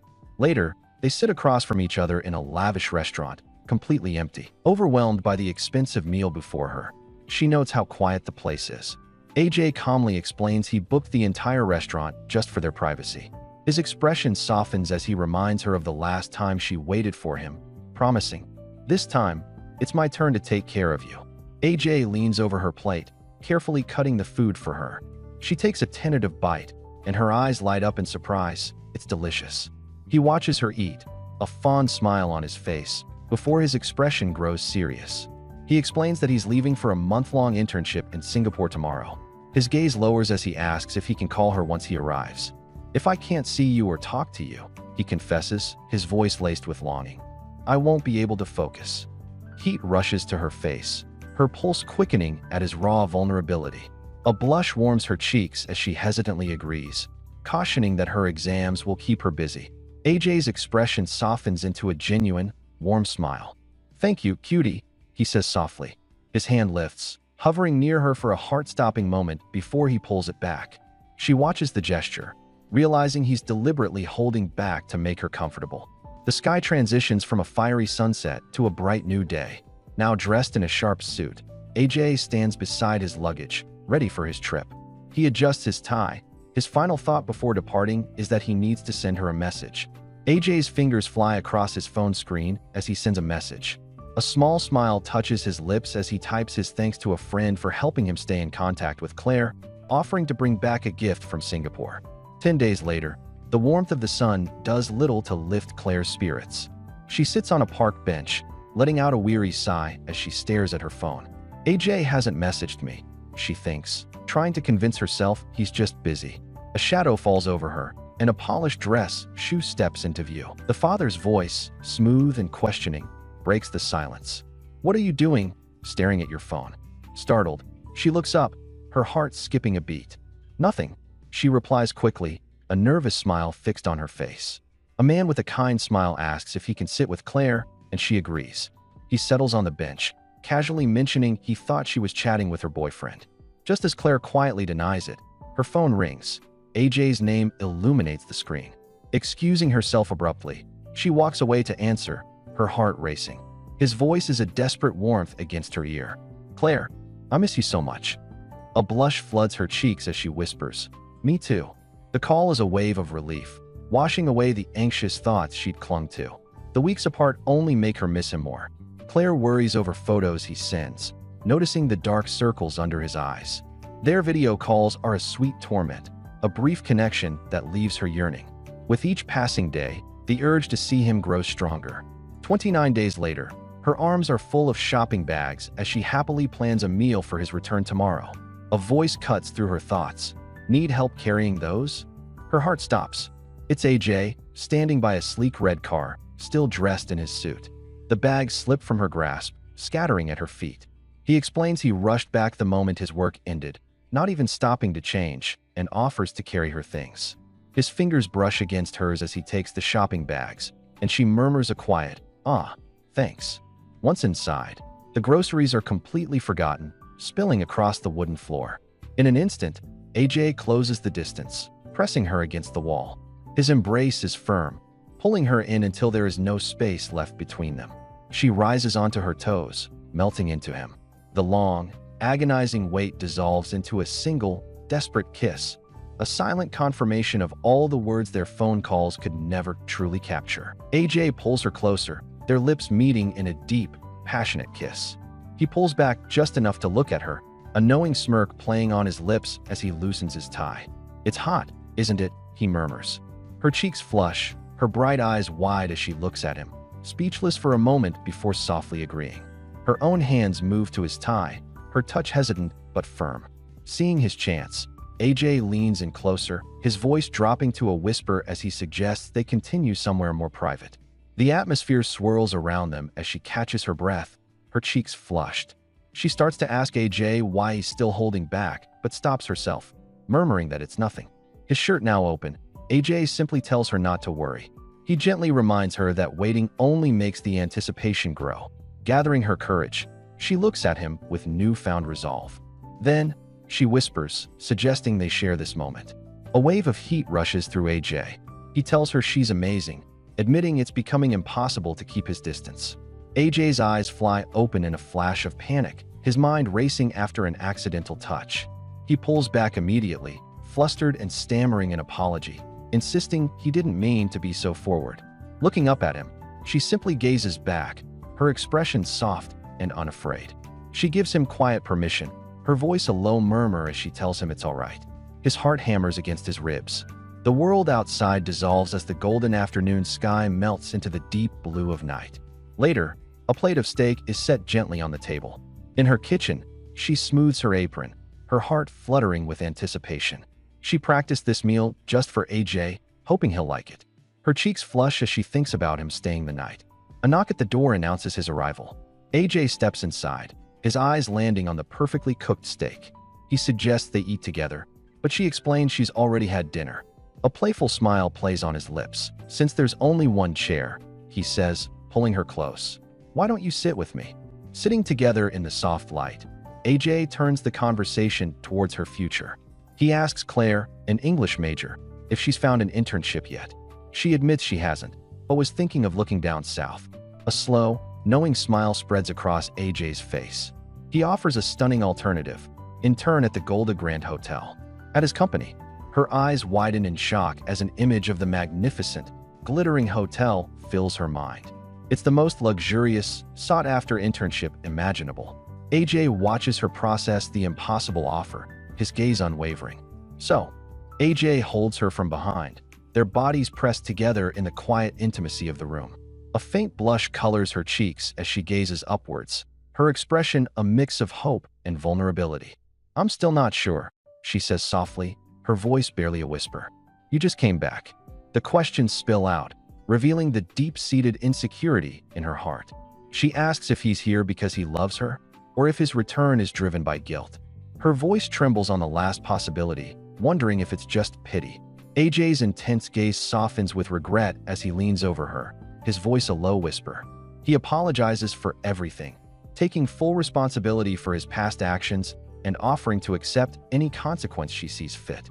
A single tear traces a path down her cheek. Moved, she gently touches his face, wondering how she could ever harden her heart against him. His kindness, she admits, only makes her feel more ashamed. The air grows warm as they draw closer, the space between them shrinking until their lips meet in a tender, reaffirming connection. The night deepens, clouds drifting across a dark, expansive sky. Inside the room, the air is thick and warm, heavy with unspoken feelings. The hands on the wall clock ticks steadily past 11, marking the passage of time in their hidden world. The only sound is the soft whisper of their breaths mingling together, a slow, unsteady rhythm that speaks volumes.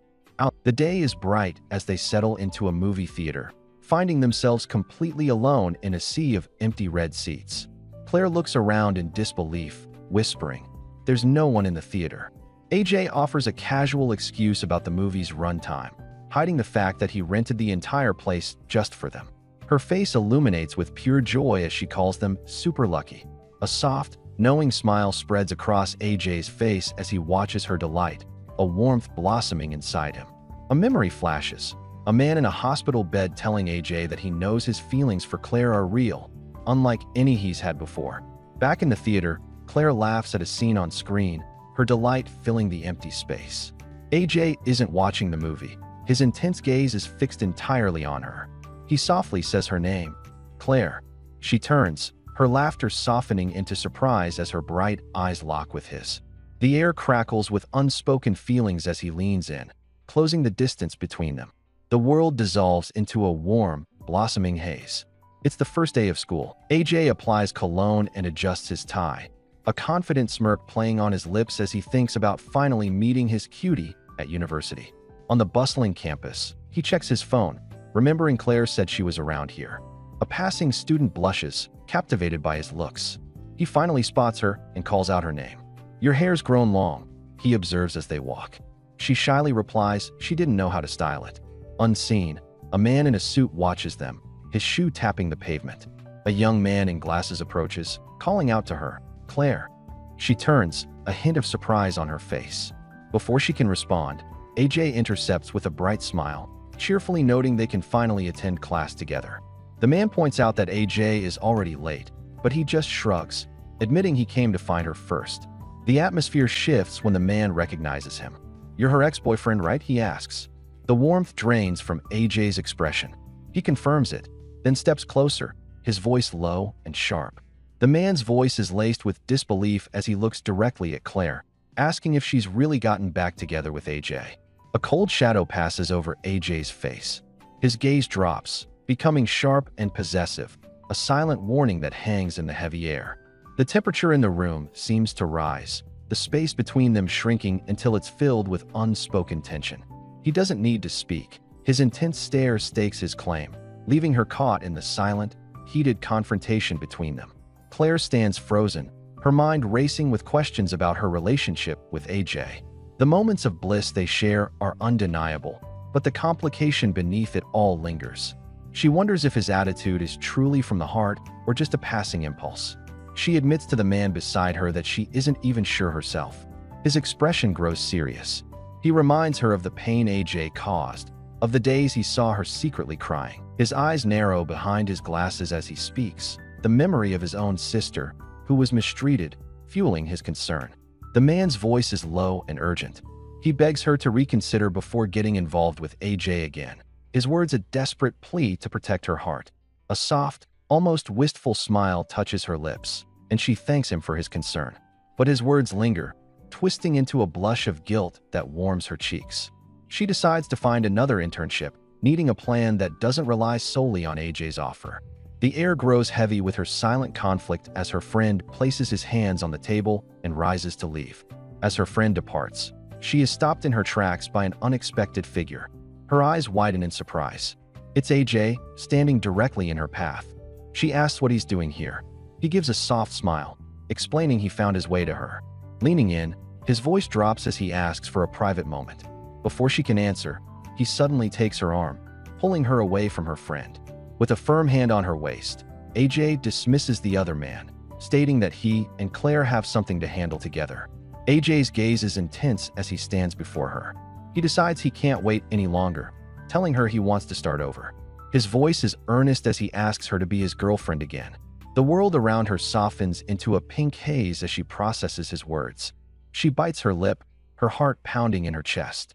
No matter how she tries to resist, her feelings for him are undeniable. After a year together, can they really do this again? Her doubt vanishes. She calls his name and runs toward him. A young woman with a yellow bow in her hair approaches Claire, explaining that an upperclassman has summoned her. Claire looks surprised, wondering if another girl, also named Claire, is present. As she turns to go, the world around her fades to black, replaced by the memory of a chilling warning. In her mind, another woman's voice cuts through a deep red haze, advising her to leave AJ sooner rather than later. She insists his intentions are shallow, that he can have any beautiful, smart girl he wants.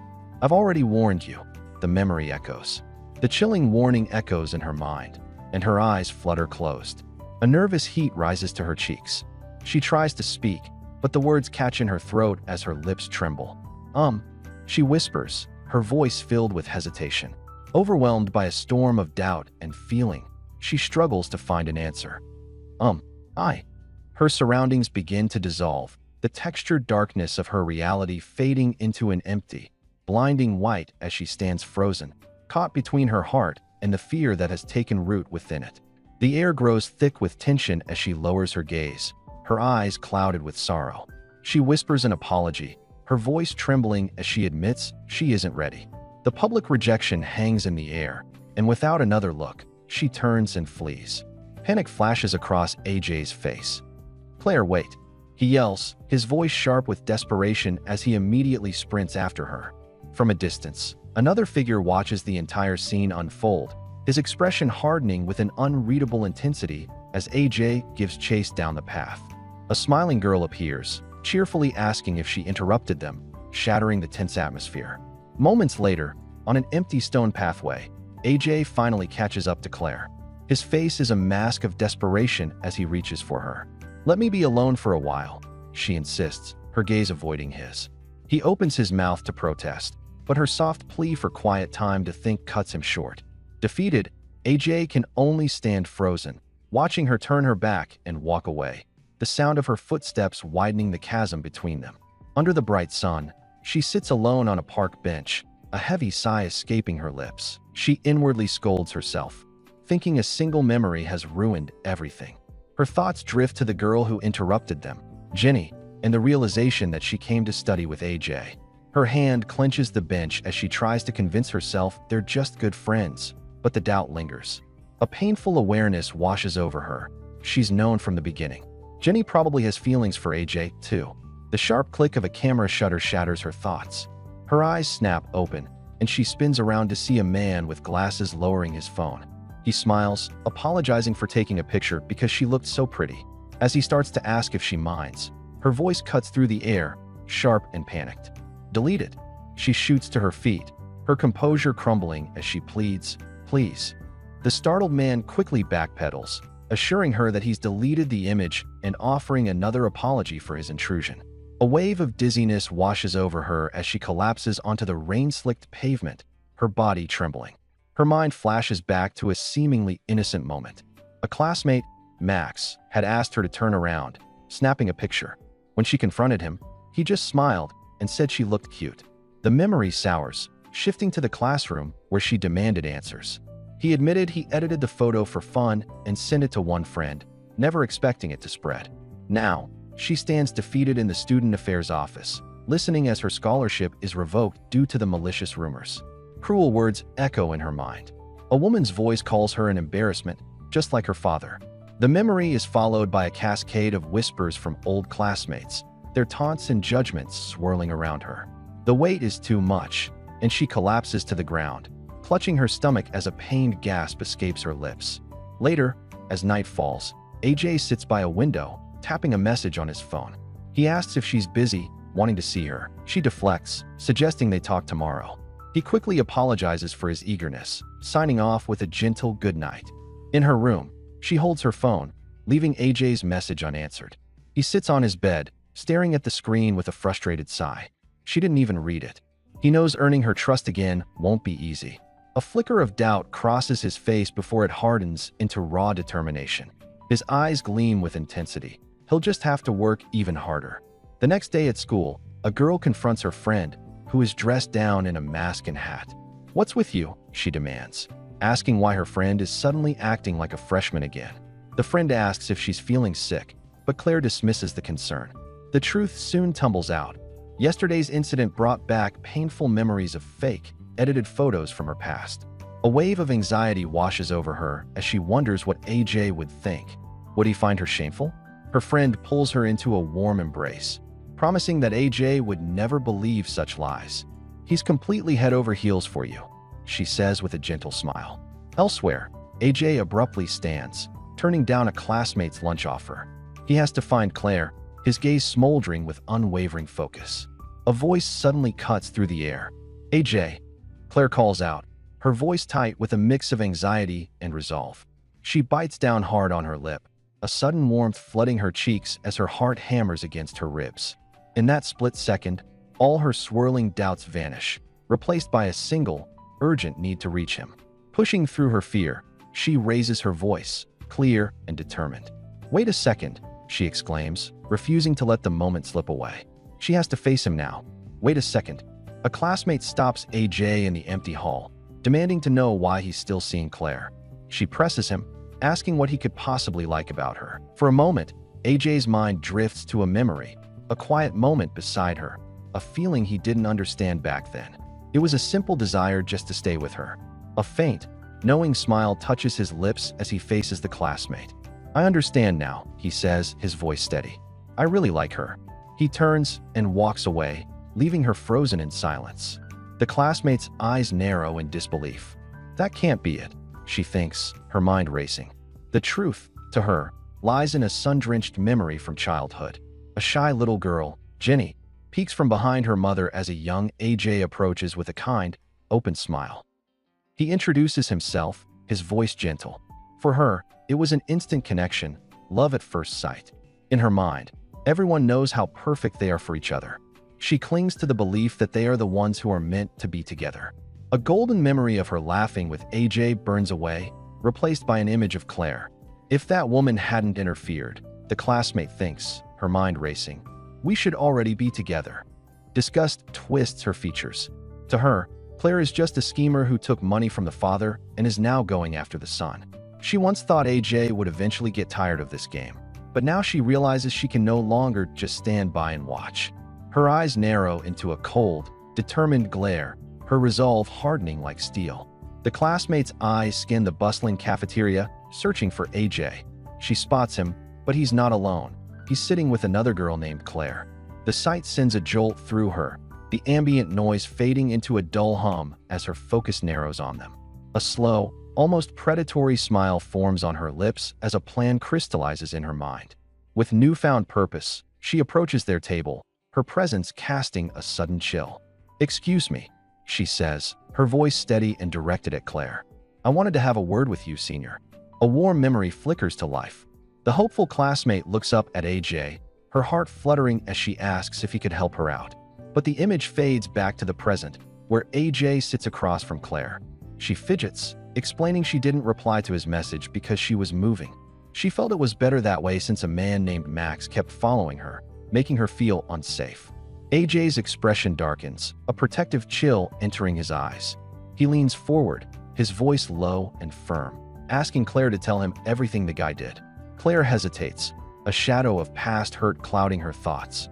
She questions if AJ will believe her when so many others didn't. Sensing her turmoil, AJ offers a gentle smile, telling her not to worry if she doesn't want to talk. He says that simply being able to see her makes him happy. His sincerity is a warm current that washes over her, melting the ice around her heart. A soft blush rises to her cheeks.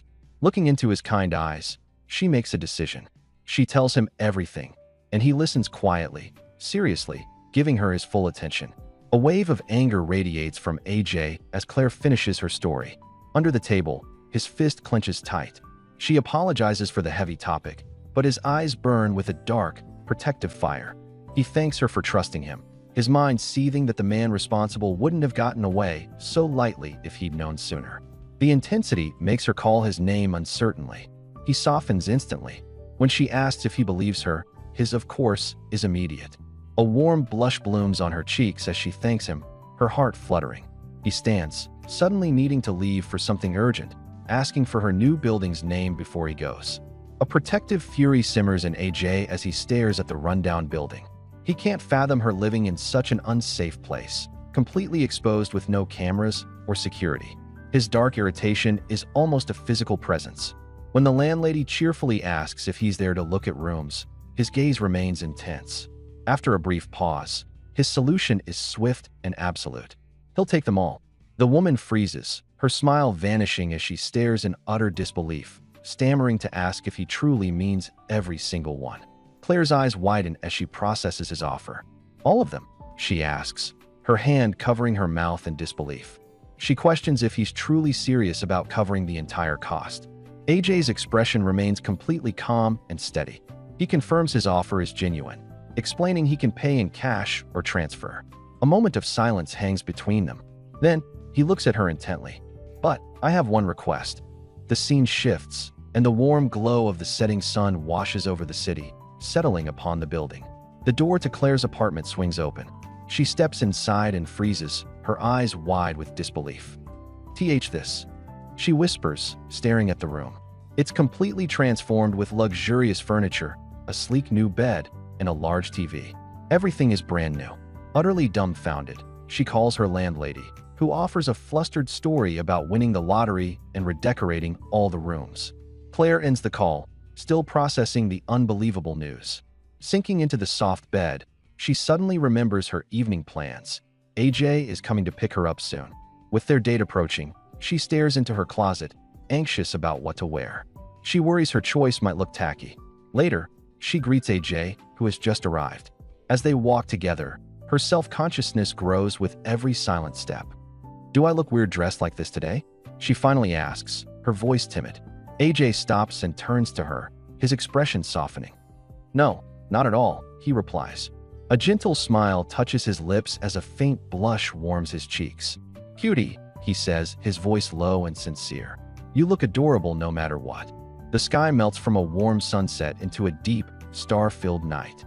Leaning against a sleek red sports car, AJ waits patiently. The soft click of heels on the pavement draws his attention, and he looks up. Claire approaches, her steps hesitant. She stops before him, a vision in a soft pink dress, her hair styled with delicate bows. A faint blush colors her cheeks as she finally meets his eyes, a shimmering light accentuating her features. "Sorry for keeping you waiting," she says softly, the air between them charged with anticipation. A soft blush dusts AJ's cheeks as his eyes trace her features. "Cutie, you look gorgeous," he says, his voice low as he gently takes her hand. She laughs, a light, happy sound. "Why do you suddenly turn into such a gentleman?" she teases. Walking beside him, their hands intertwined, she glances at his sharp profile. AJ, you look so mature today. A thought crystallizes between them. If this moment counts as a new beginning, then this is their first real date. Later, seated across from him in a private VIP room, she looks surprised. It's on me, AJ insists. Her eyes narrow playfully as she warns him she'll get upset if he suggests splitting the bill. AJ takes the menu, his eyes locking with hers. You're not allowed to order fried rice either, he says, a knowing smirk on his face. She's stunned. He read her mind perfectly. He orders for them both with an easy confidence that captivates her. Then, he mentions running into someone named Max and shows her his phone. On the screen, a man pleads for forgiveness, apologizing for edited photos and promising he cleared her name. Claire watches, sensing he looks more threatened than sorry. A soft smile touches her lips as an unexpected warmth spreads through her chest, a feeling of pure relief. Her cheeks flush as she shares her own good news. Something really coincidental happened, she says, explaining her landlady won the lottery and completely redecorated her room. A bright smile spreads across her face as she admits it feels strange to have such good luck. AJ leans forward, a soft, knowing look in his eyes. If you agree to date me now, he suggests smoothly, maybe you'll get even luckier. She laughs playfully, teasing that she isn't so easy to win over. As the night deepens under a moonlit sky, someone else waits. Bare feet pace anxiously. Why are they taking so long? Claire stands in her room, arms crossed, her mind racing. She reflects on how much has already been invested in this risky connection. Just then, her phone vibrates on the bed, breaking the silence. She picks it up. Shouldn't there be some progress? AJ's voice is low and direct, a bold challenge that makes her breath catch in her throat. His words hang in the air, a spark of heat between them. Claire's face contorts with anger as she shouts into her phone, demanding an explanation. How could the money just be gone? The line suddenly goes dead, leaving her in stunned silence. She hung up on me. Her voice trembles with a mix of rage and panic. That was $200,000. Her hands shake as she tries to redial, but the call won't connect. A dark, horrifying possibility dawns on her as she questions why she can't reach the person. Rushing to her desk, she frantically begins typing, desperate to find an answer. Her frantic search confirms her worst fear. The account is on a blacklist. The word scammed echoes in her mind, a sickening realization. She slumps in her chair, hands buried in her hair, crushed by the weight of her debts. The collectors will be coming in days. Just as despair takes hold, a notification chime cuts through the silence. A message from a stranger. Hesitantly, she opens it. A photo appears, followed by a question. Do you know the girl in this picture? Her blood runs cold. She stares at the screen, paralyzed by sheer shock. Jenny gazes at her phone, a cunning smile playing on her lips. She wonders with cold curiosity what her mother will do next. Her thoughts are broken by her mother's voice from the other room calling. Jenny, dinner's ready. Her expression instantly brightens as she cheerfully replies that she's coming. Later, at a dinner table laden with food, her mother asks about her progress with AJ. Jenny turns to him, her expression softening. With a gentle warmth in her voice, she says they are just taking things slow. A man in a crisp suit explains the business advantages of a family merger, noting how their hotel could be upgraded. He praises AJ, calling him smart since he was a kid. His daughter, with bright green eyes and a deep blush, insists her feelings are real. She tells her father that she genuinely likes AJ, and it has nothing to do with benefits. Her parents laugh, pleased. Elsewhere, Claire sits alone in a sunlit kitchen, a serene, confident smile gracing her lips. She knows the one most suited for AJ is her. Claire's eyes widen as she clutches her phone, the words from her mother echoing in her mind. Her family was scammed. Debt collectors are coming. Her mother's tone suddenly shifts, revealing a secret. She knows Claire is dating a wealthy man. The demand is sharp and desperate, borrow money from him. Just as the pressure becomes unbearable, a man's gentle voice cuts through her panic. He was getting worried. Forcing a smile, she turns to face him, confirming her call is finished. As he offers to walk her home, she hides her phone and agrees. Inside her apartment building, the woman's composure finally breaks. Her body goes limp, and she slumps against the closed door, sliding down to the cold floor in a heap. The facade she maintained crumbles into dust. Tears begin to stream from her bright eyes, carving wet paths down her cheeks as quiet sobs escape her lips. A desperate question echoes in her mind. Why is this happening to her? She clutches her head, overwhelmed by the crushing weight of it all. All she ever wanted was to live a good life. All she ever wanted was to have love, just like everyone else. With the weight of her family's debt pressing down on her, she walks with a heavy heart but a determined stride. Her heels click against the pavement as she makes her way through the city, stopping before a modern-looking building. Her eyes scan a flyer taped to the wall. It's an advertisement for a place called the X Bar, which is hiring staff. Her hand slowly reaches out, her gaze fixed on the details of the job posting. A memory surfaces, vivid and bright. Claire finds herself under a brilliant blue sky, a stark contrast to the shadows that usually follow her. Her expression is pensive, her mind drifting to a life she desperately yearns for, one filled with simple warmth and genuine connection. Words fail her as she contemplates the difficult path she is about to walk. The quiet hope for liberation feels like a faint warmth against her skin, a feeling she has almost forgotten, stirring a silent ache in her heart. As dusk settles over the city, she approaches her co-worker, Josei, inside the quiet cafe. With a serious expression, she announces that she's quitting, having found a new job. Josei looks surprised, asking if she has told their boss. Not yet, Claire admits, her voice low. She pauses, about to explain why, when Josei's eyes suddenly widen in pure shock, her gaze fixed on something just past Claire's shoulder. But Claire doesn't turn. Her expression remains cold and unwavering, a silent intensity burning in her sharp eyes. Claire's hands tremble as she clutches her friend's, her voice breaking as she begs her not to tell AJ. Tears stream down her face, her eyes squeezed shut in despair as she admits she feels useless. The harsh moment melts away into a sun-drenched memory from AJ's birthday. They stroll along the beach, their fingers laced together as the ocean washes over their feet. He thanks her for the cake, and she explains she made it herself, knowing he dislikes overly sweet things. He stops, his voice soft as he says her name. On the sun-drenched shore, AJ shares a rare piece of his past. He explains this beach holds his happiest childhood memories, a place he usually visits alone. But today, he wanted to share its warmth with her. Her gentle gaze meets his, and he warns that such a look makes him want to deepen their connection. The question hangs in the salty air. Can't you be my girlfriend yet? A blush rises on her cheeks as she stammers, not yet. Her hesitation leaves the unspoken feelings lingering between them. The unspoken answer hangs in the air as AJ's intense gaze meets hers. He leans forward, closing the small space between them. Their lips touch gently, a soft connection that deepens under the warmth of the sun. Wrapped in his arms by the water's edge, the world melts away, leaving only the sound of the ocean and their shared breath. But the blissful moment shatters with a sudden jolt.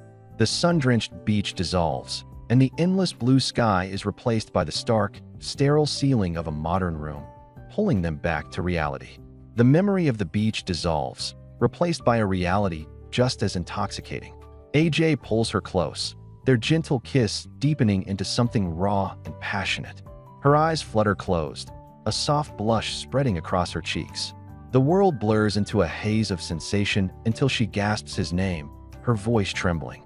He holds her securely, his whispered words sending a shiver of heat through her entire being. Overwhelmed, she bites her knuckle, a soft sound escaping her lips as his intense gaze watches her, waiting for her to completely unravel. A flicker of worry crosses her face. What if someone sees us? She asks, but AJ's voice is a low murmur, promising they are completely alone.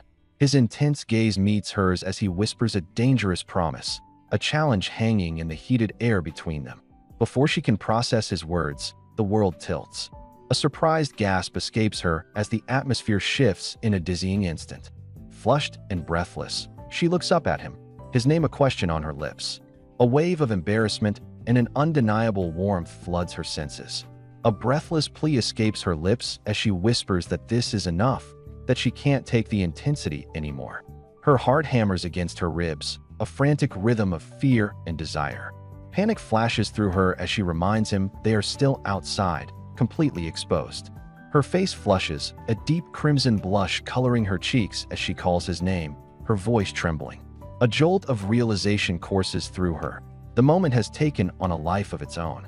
A single, brilliant eye belonging to AJ fixes on her, reflecting an unwavering determination. AJ's breath hitches, his eye widening in sheer disbelief as a name escapes his lips in a shocked cry. A single bead of sweat rolls down his heated skin, his focus entirely broken. Claire meets his gaze, her expression hardening with sudden, bold resolve. "Since we've come this far," she states, her voice firm despite the blush coloring her cheeks, "then I'll just—" Her unfinished sentence hangs in the air, a shocking promise that shatters his composure. "Wait," he calls out, his mind reeling. "Really?" His confusion is palpable as she takes the lead.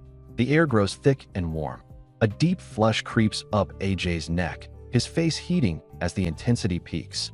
His breath hitches, and he looks away, his voice barely a whisper. "Claire," he stammers, "you don't have to." His heart thumps erratically against his ribs, a frantic rhythm only he can hear. Suddenly, his sharp eyes fly open, wide with shock and an overwhelming sensation. The carefully constructed walls of his plan crumble, leaving him vulnerable and completely captivated by the moment. The world softens into a haze of golden light, where sheer curtains dance on an unseen ocean breeze. Time seems to blur, the moments stretching into an endless blue sky, a dizzying ascent that leaves him breathless. Later, the scene shifts. Cool water cascades from a showerhead, steam filling the tiled space. The steady rush of water offers no relief, doing little to cool the heat still radiating through him. Every carefully laid plan is washed away in the torrent of this new, overwhelming reality. Under the warm spray, AJ gently cradles her head and suggests they take a break. He pulls back, a promise hanging in the steam as he says they should save the rest for when they are officially together. Her eyes well up, a single tear escaping as she's moved by his unexpected sincerity. Later, they lie together in a sunlit room. She breaks the quiet intimacy to ask about his background. After he answers, she reveals a vulnerability of her own, admitting she chose her major, hoping to one day find the father she lost as a child. AJ listens, his expression unreadable as she apologizes for talking so much on his birthday. He pulls her into a reassuring embrace, glad she felt she could tell him everything. When he offers to help find her dad, she quietly refuses. She explains that after meeting his father, her perspective changed. Memories surface of the father's apparent kindness, treating her to meals and giving her money. She confesses that she began to see him as a father figure. The mood shifts as AJ's face darkens. He dismisses his father's actions, telling her to rest. She settles into his embrace, feeling a profound warmth spread through her. The gentle sound of waves drifts into the room as Claire sleeps soundly in AJ's arms. He watches her peaceful expression, thinking about how tired she's been. A quiet resolve settles in his gaze. He can be patient. Time melts from day into night and back to morning. Standing in a sunlit parking lot, she apologizes for staying so long. AJ pulls her close, a small smile on his face. He gently teases her, saying she shouldn't worry. Sleeping well is important, after all. As she tells AJ to drive safe, he pauses. His feet pivot on the pavement, and in an instant, he turns back. He sweeps her into his arms, closing the space between them in a heated, passionate embrace. The world blurs into a sun-drenched haze, their hearts beating as one. A soft murmur escapes his lips against hers. "Cutie, I love you." After he leaves, she watches his red car drive away, a bittersweet smile on her face. The warmth fades, replaced by a sobering thought. It's time to return and face reality. Back in the cold, modern building, Claire tries to hide a yawn, but the father's sharp gaze misses nothing. He asks if she stayed up late, noting her constant tiredness. A nervous blush colors her cheeks as she lies, claiming she was simply reading. With a tone that feels more like a warning than a comfort, he tells her she needs to rest more or he'll worry. Her eyes widen in stunned silence. The air grows heavy as the bright day dissolves into a deep, starless night, trapping her in a cycle of silent observation. The city lights of the X-Bar glow against the night sky. Inside, a woman named Xiao Si takes an order for more wine before the sound of her own name stops her. She turns to see a man with dark hair and glasses waving warmly from a table. He playfully asks what she's doing here. She smiles, retorting that she came to see his new workplace. After she orders, the man's gaze softens as he turns to the woman beside him. "Claire, I'll be coming by here often now," he says, his voice full of promise. Claire responds with a warm, knowing smile. Weeks begin to blur together. A week after their meeting, the man asks Claire to dinner, but she politely declines, saying she has something to take care of. He tries again the following week, hoping to see her on the weekend, but she already has plans with Xiaoxi. 3 weeks in, he reaches for her as she leaves, but she just apologizes and rushes away without looking back. Left standing alone, his friendly smile evaporates. His eyes narrow, a cold and intense fire burning within them as his patience finally wears thin.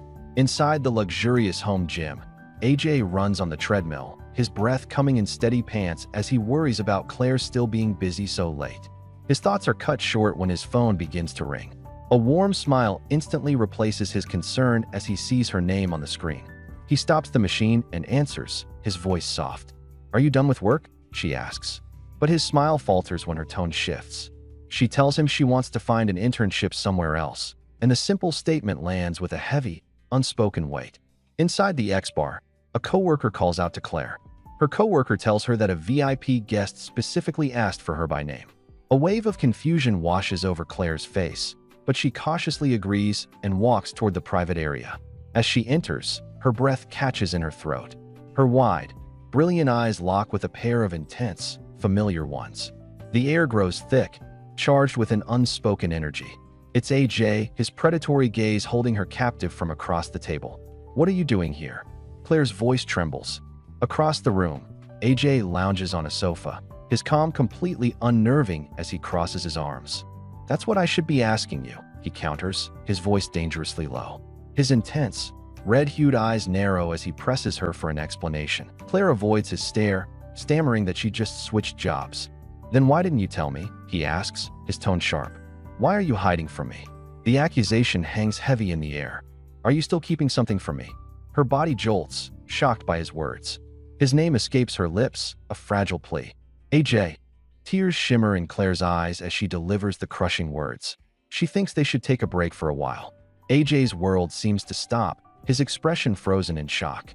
As Claire turns to leave, another man steps in front of her, shoving AJ's shoulder.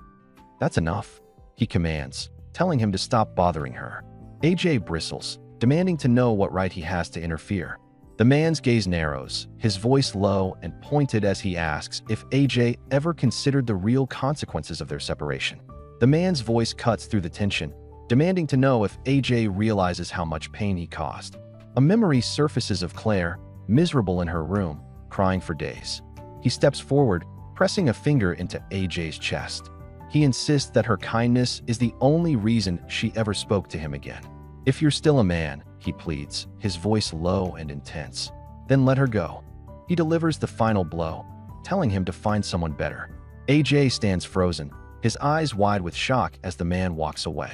Thunder cracks across the sky as rain lashes against the windows, a storm mirroring the turmoil in AJ's heart. He slumps onto the couch, head in his hands, utterly defeated.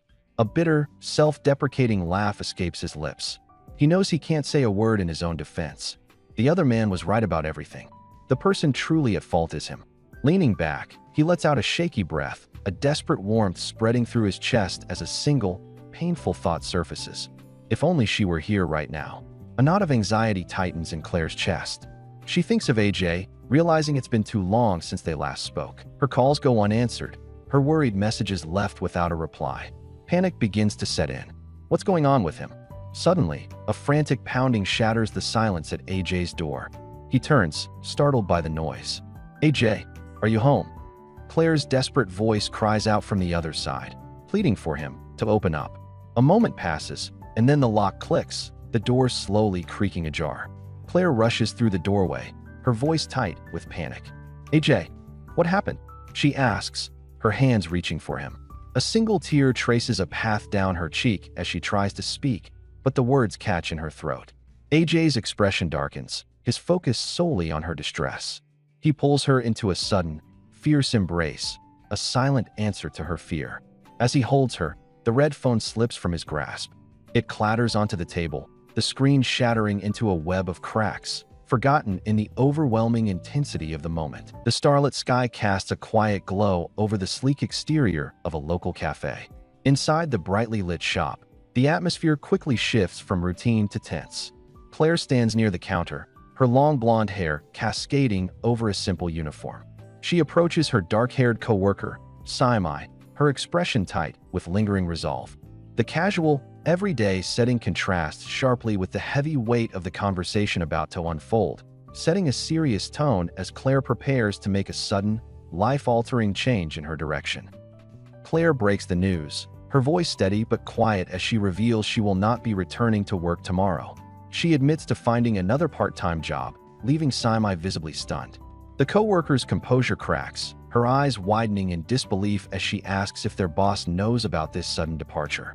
Claire looks down, her striking blue eyes clouded with a complex mix of guilt and silent determination as she hesitates, preparing to navigate the uncomfortable fallout of her abrupt farewell. Desperation flashes across Simai's face. She reaches out, tightly gripping Claire's hands, pleading with her to keep the sudden departure a secret. The sheer weight of the request hangs heavily in the air. Claire's resolve wavers, the emotional toll of her recent struggles finally breaking through. Tears well up in her bright blue eyes, spilling over her pale cheeks.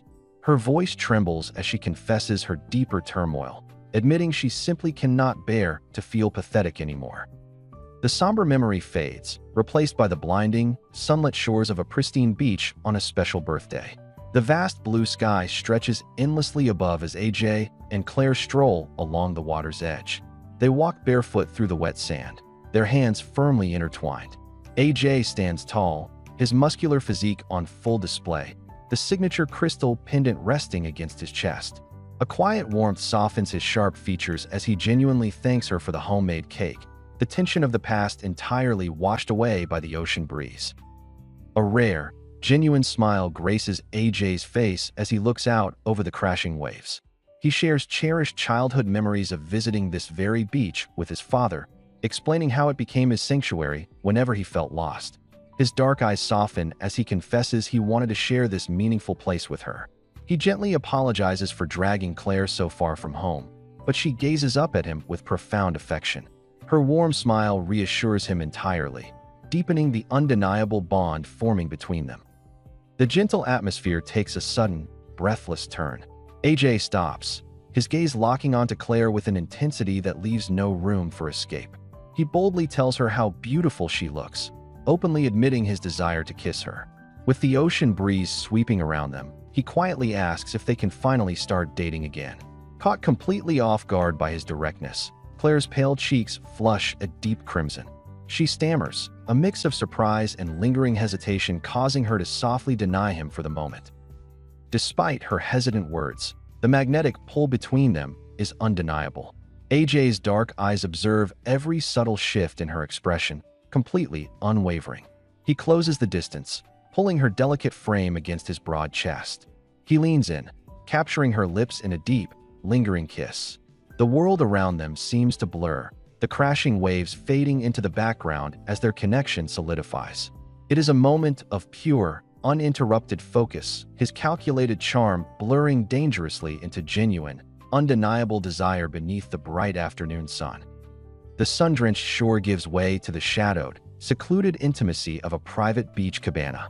AJ hovers above Claire on the plush cushions, his broad shoulders completely framing her delicate figure. The air thickens with unspoken heat as their embrace becomes far more urgent and passionate. Every deliberate movement pulls them deeper into the intoxicating moment.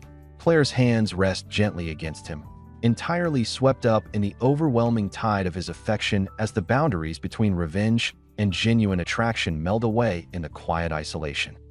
The physical closeness becomes dizzying. Claire's breath catches softly, a sudden spike of self-consciousness piercing through the hazy atmosphere. She anxiously wonders out loud if anyone can see them. AJ's dark eyes gleam with possessive focus as he reassures her the entire place is rented out. He leans closer, his voice dropping to a heavy whisper as he suggests moving upstairs, warning her that his restraint is rapidly slipping. The tension stretches tight, vibrating with a heavy, magnetic energy that leaves Claire completely breathless. The overwhelming momentum hits a sudden wall. Panic fully sets in as Claire realizes the sheer audacity of their exposed location. She pushes gently against AJ's chest, her voice trembling slightly as she begs him to stop. Her flushed face turns away, overwhelmed by the dizzying escalation. When he continues to press forward, she makes a sudden, firm move, gripping him tightly to halt his advance. AJ freezes instantly, genuine surprise crossing his sharp features.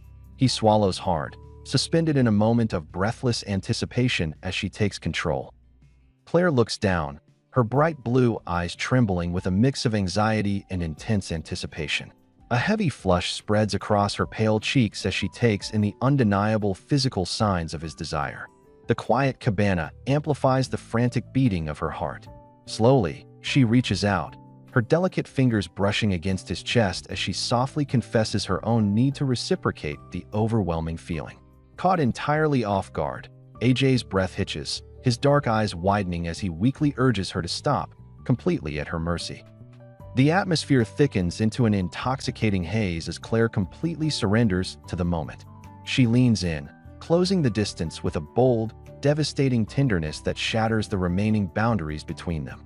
A dark, complicated thought crosses her mind as the connection deepens, wondering about the twisted web she is entangled in.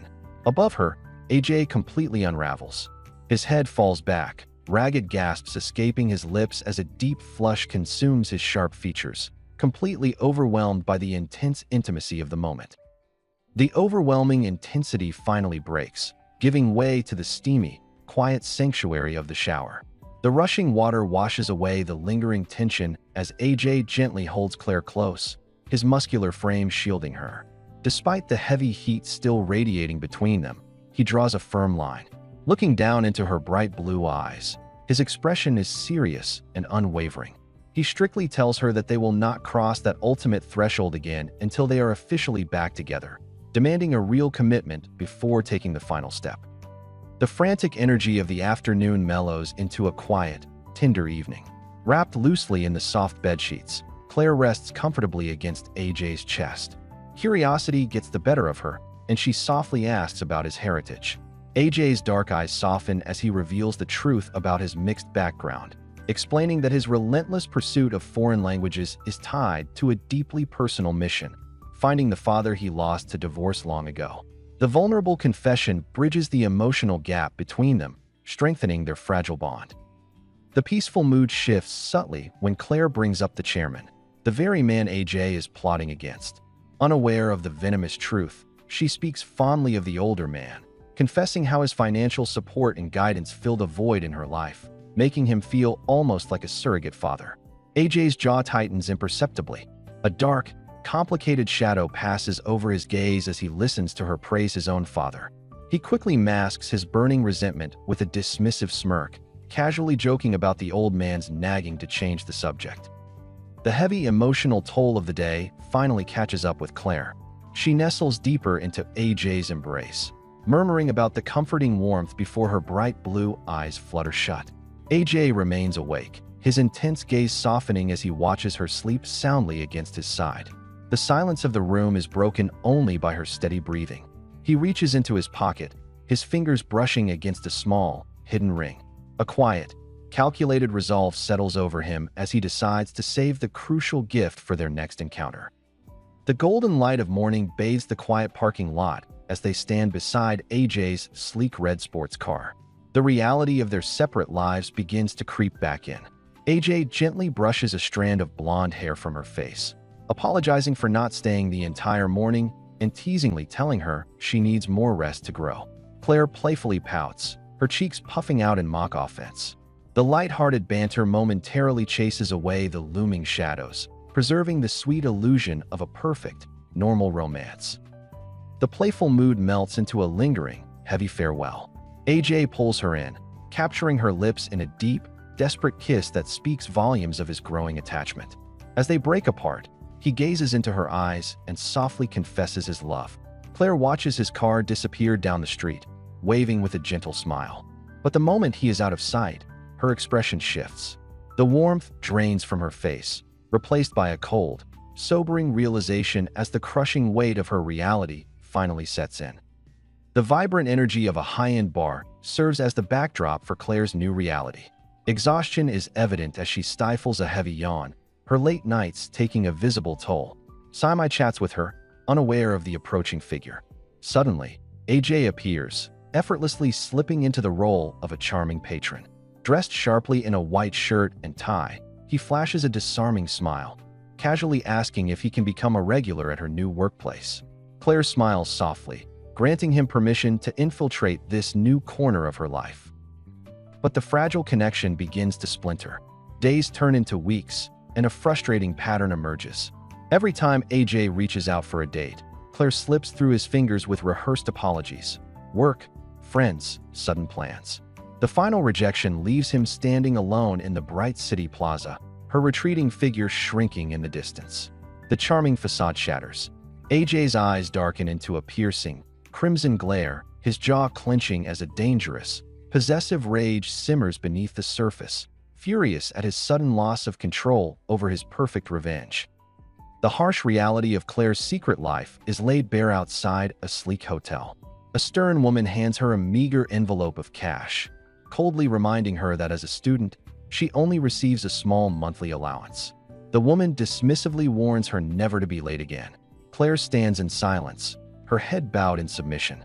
The heavy weight of financial desperation settles over her delicate shoulders as she silently endures the humiliating exchange. Trapped in a difficult situation, she desperately wants to hide from the world. Walking away from the hotel, the crushing pressure threatens to suffocate her. Claire's breathing grows ragged, a deep, trembling sigh escaping her lips as the sun sets behind the city skyline. A dark knot of panic tightens in her chest at the terrifying thought of a debt collector exposing her reality. Her bright blue eyes fill with profound dread. She tightly clutches her shirt, making a desperate, silent vow that she can never let her secret be discovered, terrified of losing the fragile life she holds onto. Miles away, AJ pushes his muscular frame to the absolute limit on a treadmill, sweat glistening on his skin. He abruptly hits the stop button, the intense physical exertion failing to clear his restless mind. He grabs his red phone and dials Claire's number, his patience wearing dangerously thin. When she finally answers, his voice is tight with suspicion. He confronts her about the supposed internship she claimed to be doing, the sharp edge in his tone making it clear he no longer believes her rehearsed excuses. The scene shifts to the dimly lit, upscale interior of the X-Bar. Simi pulls Claire aside, informing her that a VIP customer specifically requested her presence at their table. Confusion flashes across Claire's face as she cautiously approaches the private booth. She freezes, her bright blue eyes widening in sheer disbelief. AJ sits casually on the plush sofa, his dark gaze fixed firmly on her. He flips her question back at her, demanding to know what she is doing working in a place like this. The confrontation instantly escalates. AJ rises to his feet, his towering frame casting an imposing shadow over her. Claire stammers, frantically trying to explain that she merely switched part-time jobs. But AJ sees right through the flimsy defense. His red eyes narrow with intense, possessive focus as he steps closer, demanding to know why she has been avoiding him. The walls close in on Claire. Tears well up in her eyes as she struggles to form an answer, completely cornered by his relentless, heavy interrogation. Before Claire can speak, a bespectacled senior steps firmly between them, physically shielding her from AJ's intense glare. He snaps at AJ, ordering him to stop meddling in her life. AJ's jaw tightens, issuing a dark warning for the older man to stay out of their business. But the senior holds his ground. He scoffs at AJ's arrogance, calling him utterly selfish. The air thickens with tension as the senior brings up the devastating day AJ ruthlessly broke Claire's heart, dragging the deep, unhealed scars of the past directly into the light. The senior refuses to back down, his words cutting through the air like a blade. He harshly reminds AJ of the weeks Claire spent entirely broken and weeping because of his cruelty. He rebukes AJ's sheer audacity to return and demand another chance, insisting Claire only tolerates him out of a foolishly kind heart. He delivers a final, crushing ultimatum. If AJ truly cares, he must walk away so she can find someone better. AJ stands frozen, his eyes widening slightly as the heavy, undeniable blow of guilt finally lands. A violent thunderstorm rages outside, lightning fracturing the night sky above his apartment. AJ sits alone in his dimly lit living room, the senior's harsh words echoing endlessly in his mind. The calculated, confident predator is completely gone, replaced by a hollow sense of defeat.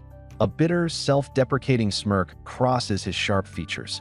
He leans back against the sofa, letting out a heavy breath. In the quiet darkness, he finally admits the ugly truth to himself. In this twisted web of manipulation and revenge, he is the worst person of all. Seeking any escape from his suffocating thoughts, AJ grabs his phone. He realizes it has been ages since he last checked in on his close friend, Ju. He scrolls through their old, supportive messages, a sudden wave of unease washing over him. He dials the number, but the automated voice confirms it is completely unreachable. His texts asking if Ju is sick remain unread. The unnatural silence from his usually dependable friend sends a sharp spike of anxiety through his already fragile and exhausted state of mind. Suddenly, a frantic pounding shatters the quiet apartment. AJ opens the door to find Jenny, completely distressed and sobbing uncontrollably. She grips his shirt, her voice breaking as she chokes out Ju's name. The sheer terror in her eyes and the agonizing sorrow in her voice communicate a devastating reality before she can even finish her sentence. AJ's entire world stops. The shock hits him like a physical blow. His red phone slips from his grasp, clattering onto the floor and shattering into a web of cracks as the scene fades into heavy silence. The bright, warm smile of a blond young man contrasts sharply with the somber reality of the room. Ju's portrait rests at the center of a traditional memorial altar, surrounded by an abundance of delicate pink and white flowers. The soft glow of the lighting casts long shadows, emphasizing the heavy, sorrowful atmosphere. The tragic confirmation of his sudden passing hangs in the quiet air, a devastating end to a cherished friendship that leaves behind only memories framed in mourning. Dressed in stark black mourning attire, AJ and Jenny stand before the floral altar. The crushing weight of the tragedy brings them to their knees. Jenny covers her face, her shoulders shaking as she sobs uncontrollably into her hands. Beside her, AJ is entirely consumed by grief. His head is bowed, his broad shoulders slumped in absolute defeat. The vibrant, calculating young man is completely stripped of his usual confidence, reduced to quiet devastation in the face of an irreversible loss. The emotional dam finally breaks.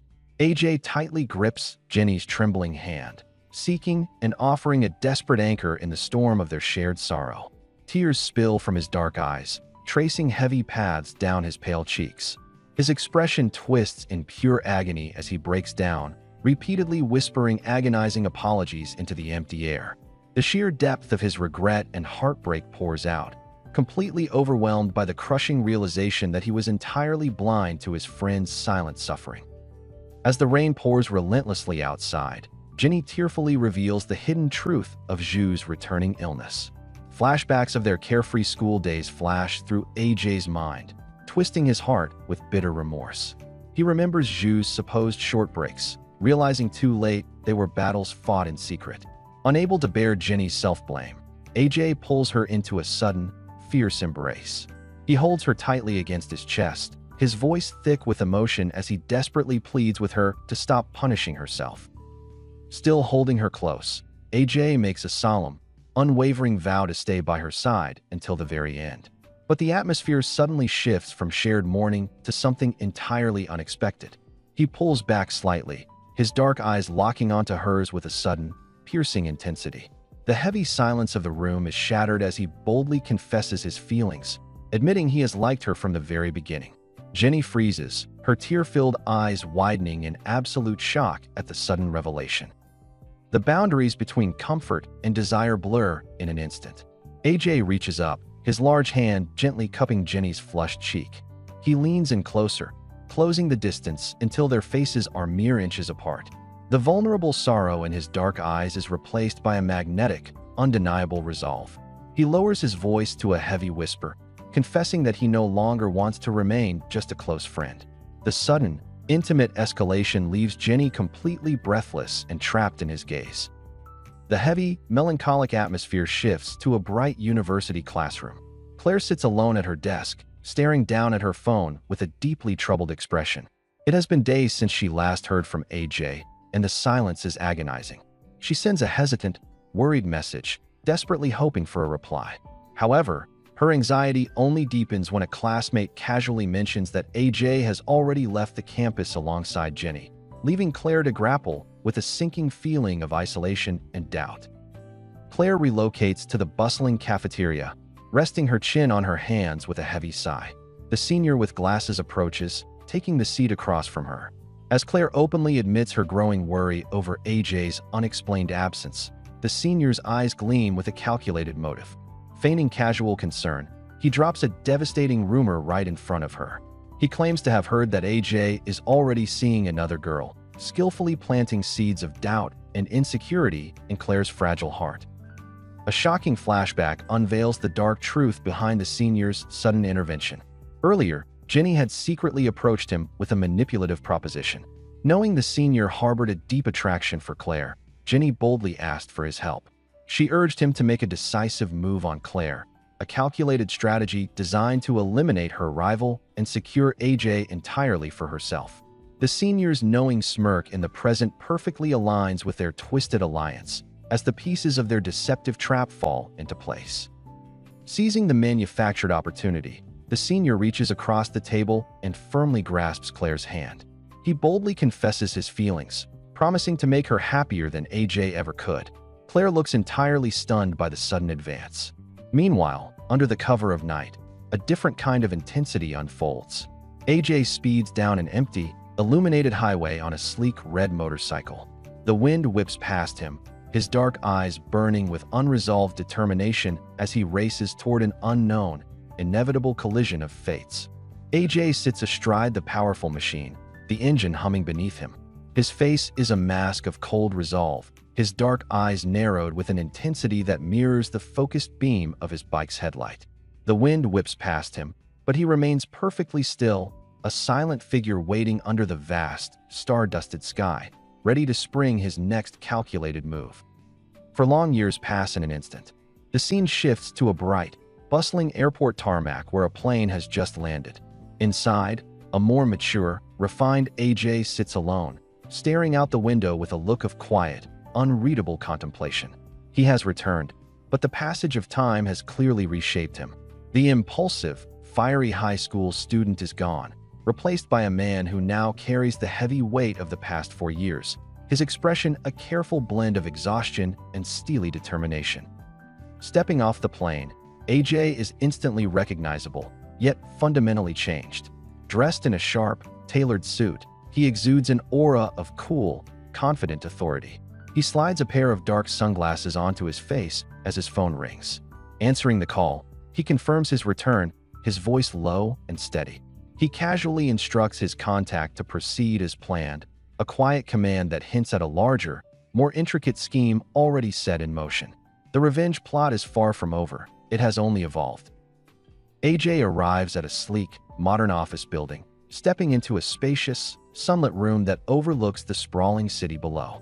He walks over to the large window, gazing out at the familiar skyline with a heavy, nostalgic expression. His mind drifts back to a painful memory, a time when he had to make a devastating choice. He recalls the quiet, heart-wrenching moment he told Claire he was leaving, the unresolved tension of their last conversation still hanging heavily in the air years later, fueling his determined return.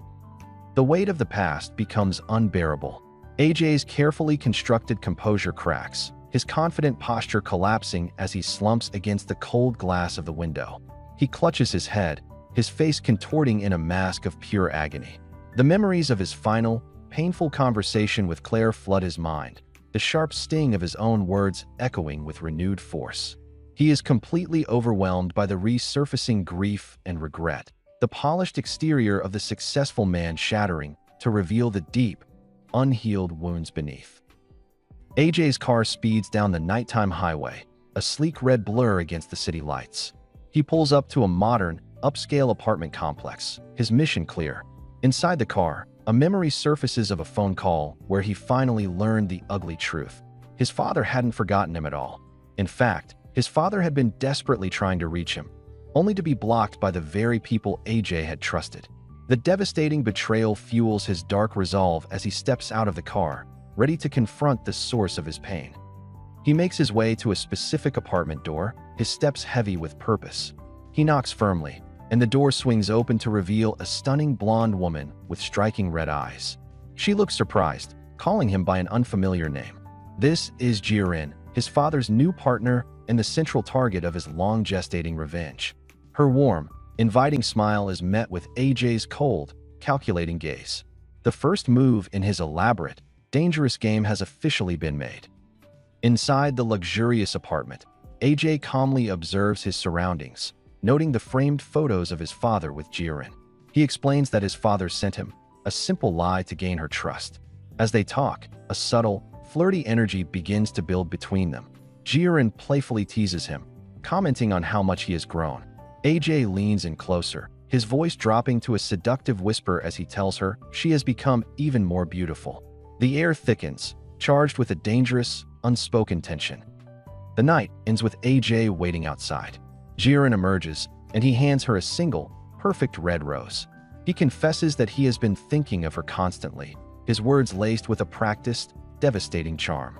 He leans in for a soft, lingering kiss, a carefully orchestrated move designed to seal his place in her heart.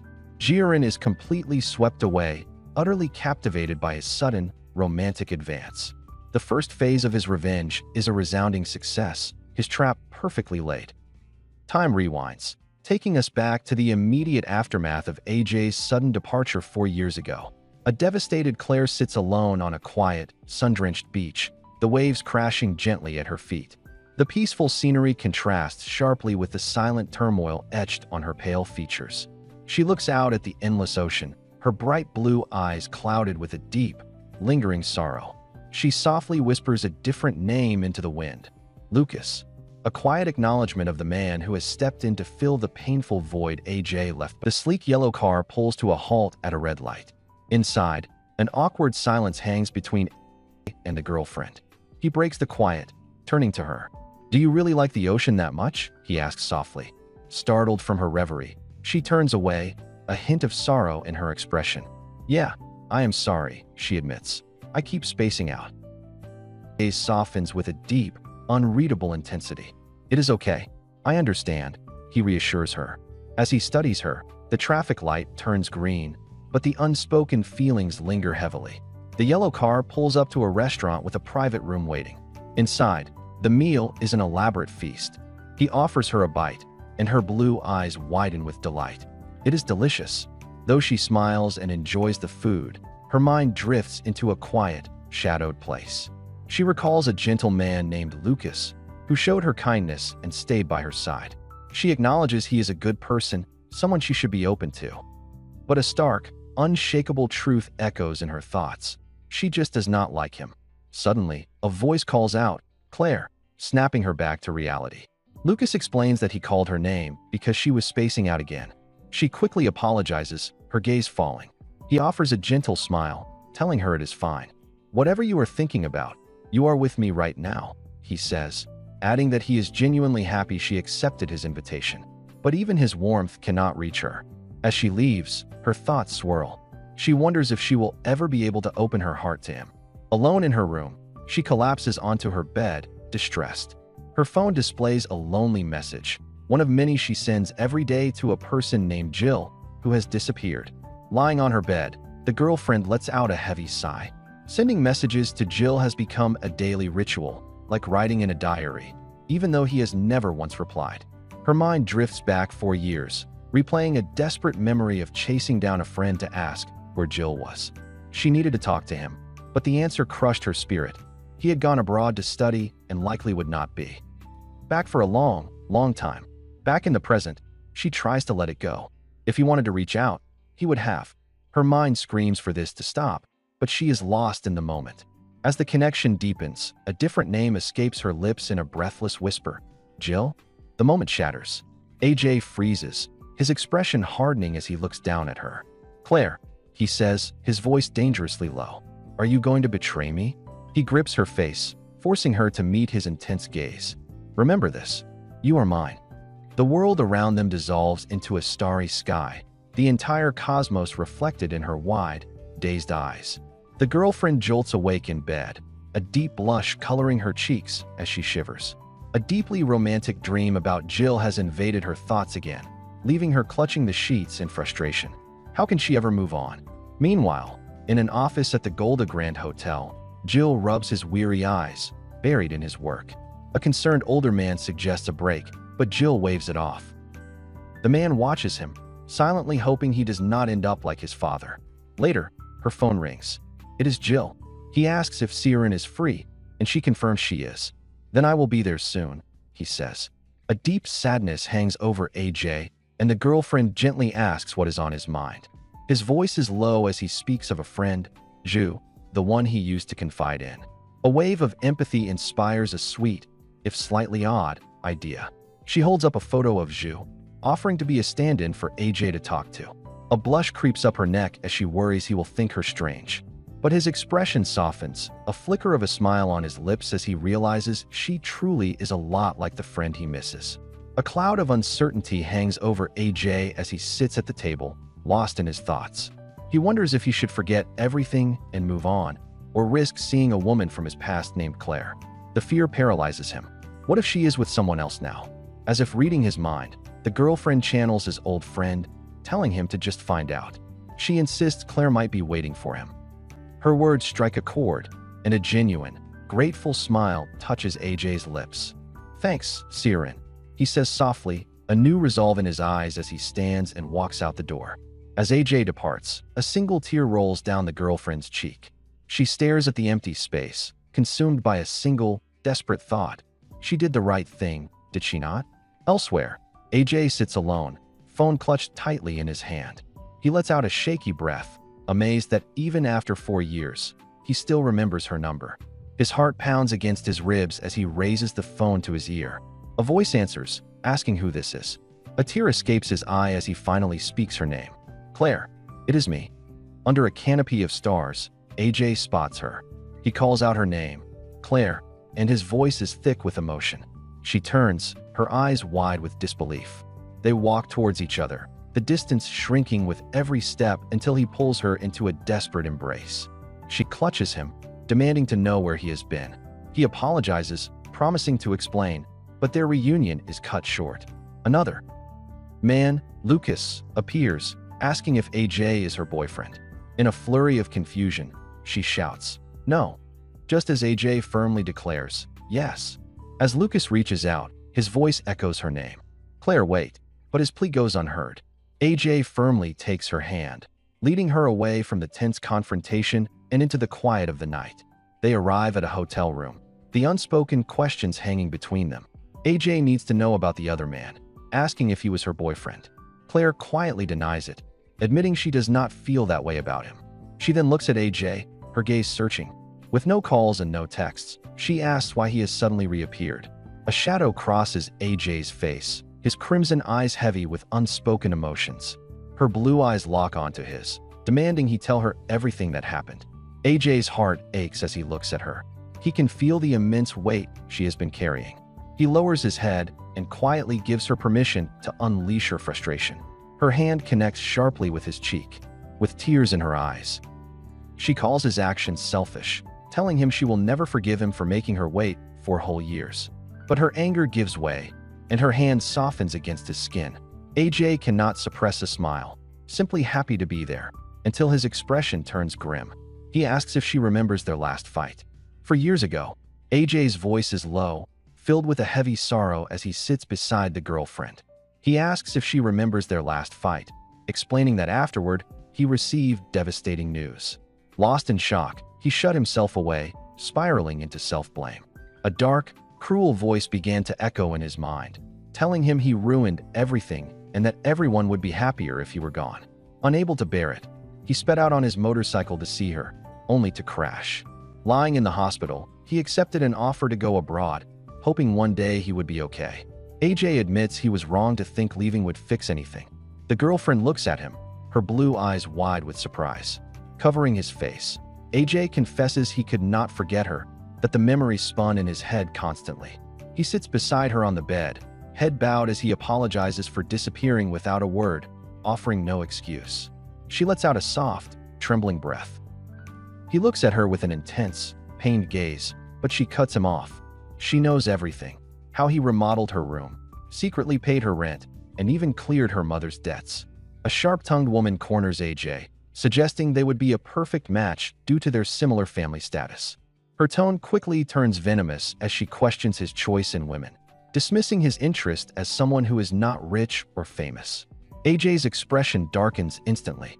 He explodes with fury, demanding to know how she knows anything about Claire's private life. He grabs her, his crimson eyes blazing as he shouts that Claire barely ever uses social media. A dark, manipulative smile curls his lips as he leans in, asking if her own followers know what she does behind the scenes. The woman collapses to her knees, trembling as she begs someone named Jill not to expose her, promising to reveal everything. Back with AJ, the girlfriend looks at him with newfound clarity, admitting it was just too hard to say it all herself. Yet, a shadow of pain crosses her face. "It has been 4 whole years," she says, her voice thick with emotion as she asks what he would have done if she had been with someone else. A gentle, knowing smile plays on AJ's lips. "Claire," he says softly, reaching out to stroke her hair. He apologizes, confessing he had already prepared himself for that possibility. Tears stream down the girlfriend's face as she confesses her shame, admitting she was too embarrassed to tell him about her debt. AJ holds her tenderly, a soft, understanding smile on his lips. He reassures her that everyone makes mistakes and that she should not dwell on the past. Gazing up at him, she asks what they should do now. He pulls her into a warm embrace, suggesting they take it slow and think things through, promising to respect her final decision. The scene fades, and she later awakens in a hotel room, nestled safely in his arms. The girlfriend carefully tries to slip out of his embrace, but AJ's eyes snap open. "Where are you going?" he murmurs. Startled, she explains she is just heading to the bathroom and tells him to get more sleep. But he stops her, admitting he is not tired and that rest does not come easily for him, even with help. A soft, understanding smile crosses her lips as she promises to be right back. He watches her walk away, and in an instant, the gentle expression on his face hardens, an intense, cold glint in his crimson eye. The door creaks open, revealing the girlfriend, who gasps when she sees AJ standing there. "You startled me," she says, her voice soft as she asks if he was waiting. Without a word, AJ closes the distance between them. He suddenly pulls her into a desperate, tight embrace, burying his face in the crook of her neck. Stunned, she can only ask what is wrong. His body trembles against hers, his voice thick with an unguarded vulnerability as he confesses his love, pleading for her not to leave. Softening, she agrees, but gently asks him to let her go first. AJ flinches back, covering his face as a wave of regret washes over him. He stammers a desperate apology, his voice thick with shame, insisting he did not mean for this to happen. But the girlfriend is not upset. Her expression is pure tenderness as she tells him it is okay. She gently cups his cheek, her touch calming the storm inside him. With a soft smile, she suggests they rest for a bit, whispering the one word that changes everything: together. The world outside fades as their connection deepens, until a pink phone buzzes, threatening to shatter their peace. The phone screen glows with another man's name. Jill reaches for it, but AJ, fresh from a shower with a towel slung low on his hips, tells her it is fine to take it. He admits he was awake all night, his tired eyes betraying his tough facade. Sitting on the bed beside her, his tone shifts. He confesses to hanging up on the man's earlier call so she could sleep. An edge of jealousy enters his voice as he asks how close she got to him, demanding she compare them. Flustered, Jill stammers that they have never crossed that boundary. But AJ silences her with a gentle touch to her lips. "I do not care," he says, before pulling her into a deep, possessive kiss. The fiery passion of their kiss melts away as AJ pulls back, his intense gaze suddenly clouded with a deep, unexpected sorrow. To the girlfriend's shock, a single tear cuts a path down his cheek. He turns from her, his strong shoulders trembling as he kneels on the bed. With a broken voice, he apologizes for his jealousy, pleading with her not to hate him for it.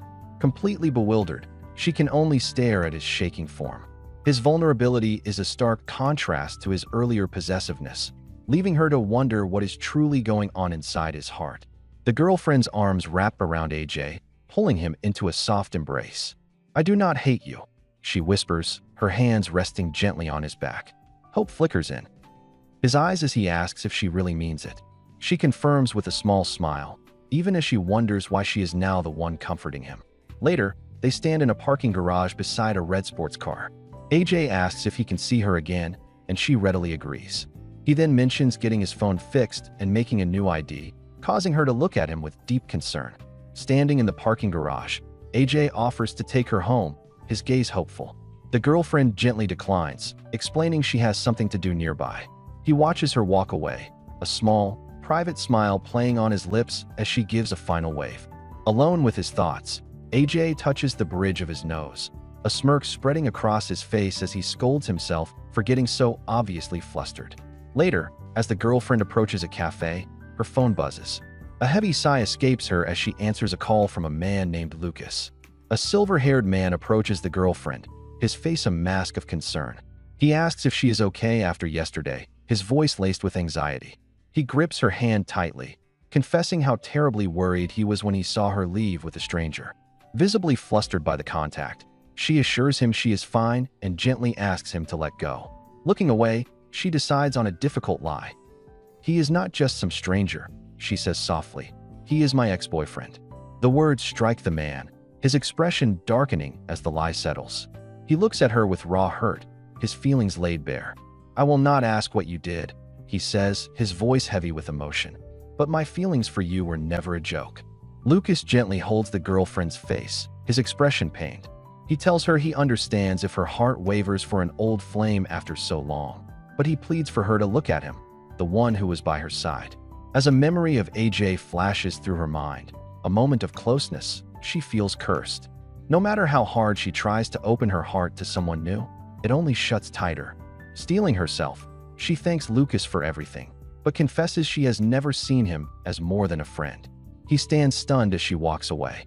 A soft smile graces the dark-haired man's lips as he thanks Siren for helping him see Claire again. When she asks if they are getting back together, a flicker of sadness crosses his face. He admits there is another man involved, but he still hopes Claire will give him a chance. Siren notices the profound shift in his eyes when he speaks of his love, a look she has never seen before. She hands him a simple drawing from a dear friend. It is a tender sketch of him and Claire. Overwhelmed with emotion, he pulls Siren into a sudden, tight embrace, whispering his thanks. She stands frozen, her eyes wide with shock. Her eyes shimmer with unshed tears. Looking up at the man holding her, she whispers a final, heartfelt wish for his happiness. The moment fades, dissolving into a clear, bright blue sky. Elsewhere, AJ sits alone at a table, his gaze fixed on his phone. A heavy sigh escapes his lips, his expression one of weary resignation. His screen suddenly illuminates as his phone vibrates. A cascade of messages from the girlfriend fills the display, each one more desperate than the last, pleading for him to respond. Her final text hangs in the air. "I miss you so much." A dark-haired man sits alone, staring at his phone as a stream of old, unanswered messages paints a picture of a love left waiting, a past that still haunts him. With a heavy heart, he walks away. Elsewhere, the girlfriend sits across from a man with white hair, her voice soft but firm. "I cannot date you," she explains, her feelings for another unchanged. The man's face twists in disbelief, unable to grasp why she would choose someone who reappeared just once after 4 years. She admits this other man is not perfect, that he caused her immense pain. But as memories of sorrow flash through her mind, her conclusion is unwavering. "I still like him," she confesses, meeting his gaze. "You can blame me if you want." The white-haired man rises from his chair and walks away, leaving the girlfriend alone with her decision. A heavy sigh escapes her lips. She knows her choice is risky, her future with him uncertain, but she refuses to hesitate and be haunted by regret again. Suddenly, her phone buzzes. It is AJ. His voice is calm as he offers her a ride. She stammers, shocked, as he coolly informs her he is already there. He then delivers the final blow. He read every message she ever sent. Gripping the phone, she breathes. "What did you say?" The girlfriend waits on a park bench until AJ's polished shoes step into her view. He asks if she waited long. Standing before her, he learns she is free for the evening, and a sly smile plays on his lips. He reveals he has made a reservation at a special place nearby he wants to share with her. The scene shifts to a breathtaking ocean view at sunset. They sit together on a patio couch.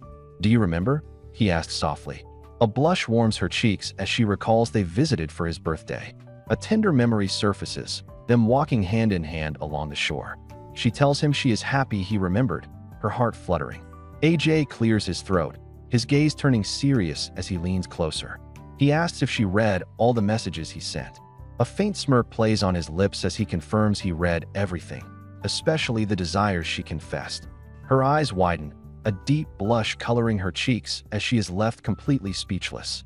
"Claire," he says, his voice suddenly soft and earnest.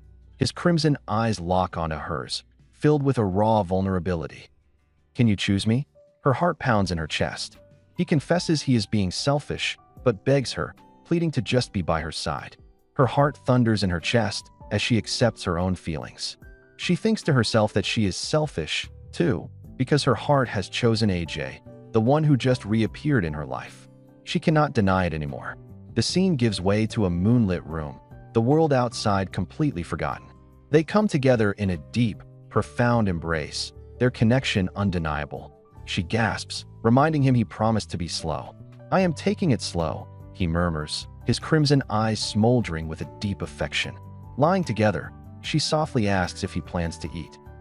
The tender atmosphere shatters when he whispers about his father, and the reality of their secret relationship flashes in her wide, panicked eyes. This pushes her to a decision. She resigns from her job, and as she walks away, a voice calls out her name. "Claire."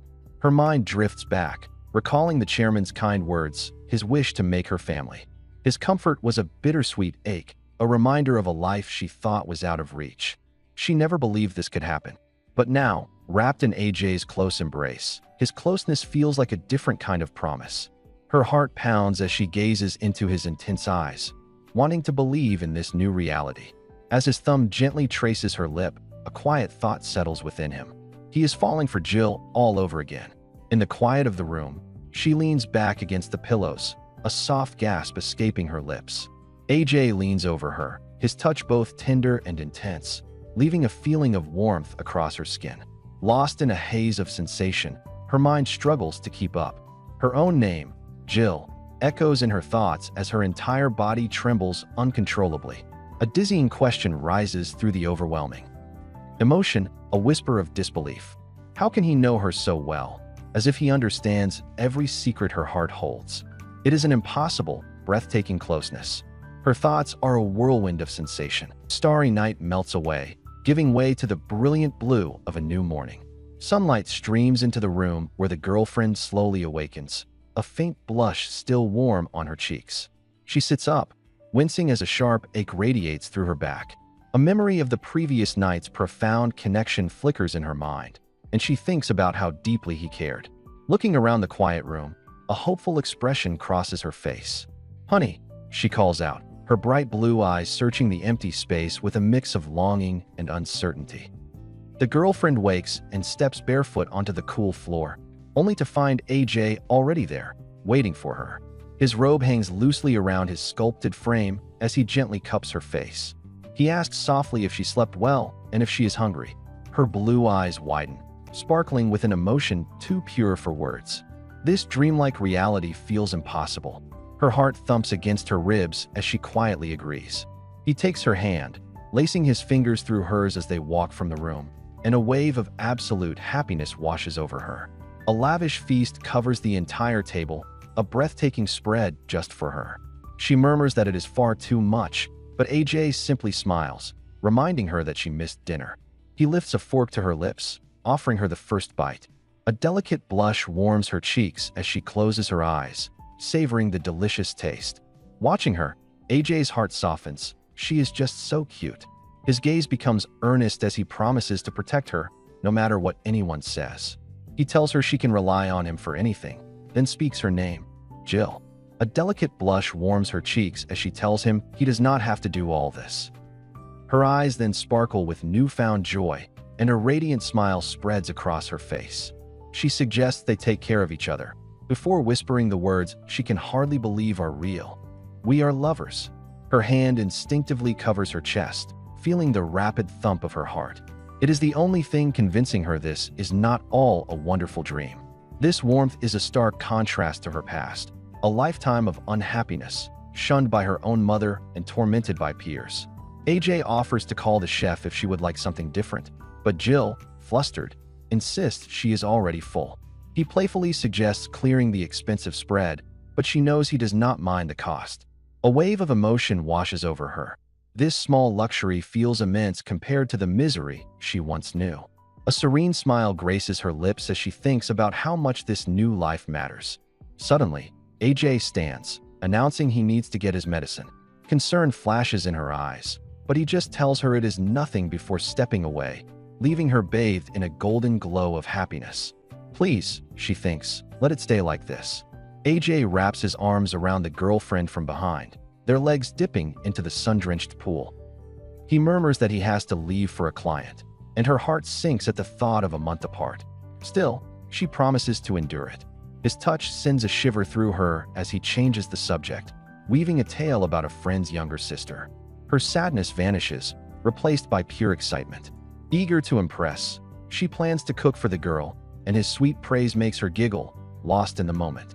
A week later, a flashy red car pulls up. A brilliant red car pulls to a stop. A young woman with flowing blonde hair steps onto the curb, looking around with a hint of nervousness.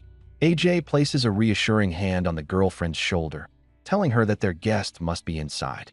As they approach the house, her thoughts drift away, lost in a memory. She pictures AJ standing before her, his sunglasses removed, a soft smile playing on his lips. He had arrived earlier than she thought. Bathed in a warm, pink light, she remembers the pure happiness of that moment, her heart overflowing. She watches AJ and the other woman share a playful moment. A sudden, quiet understanding blossoms within her as she looks at them side by side.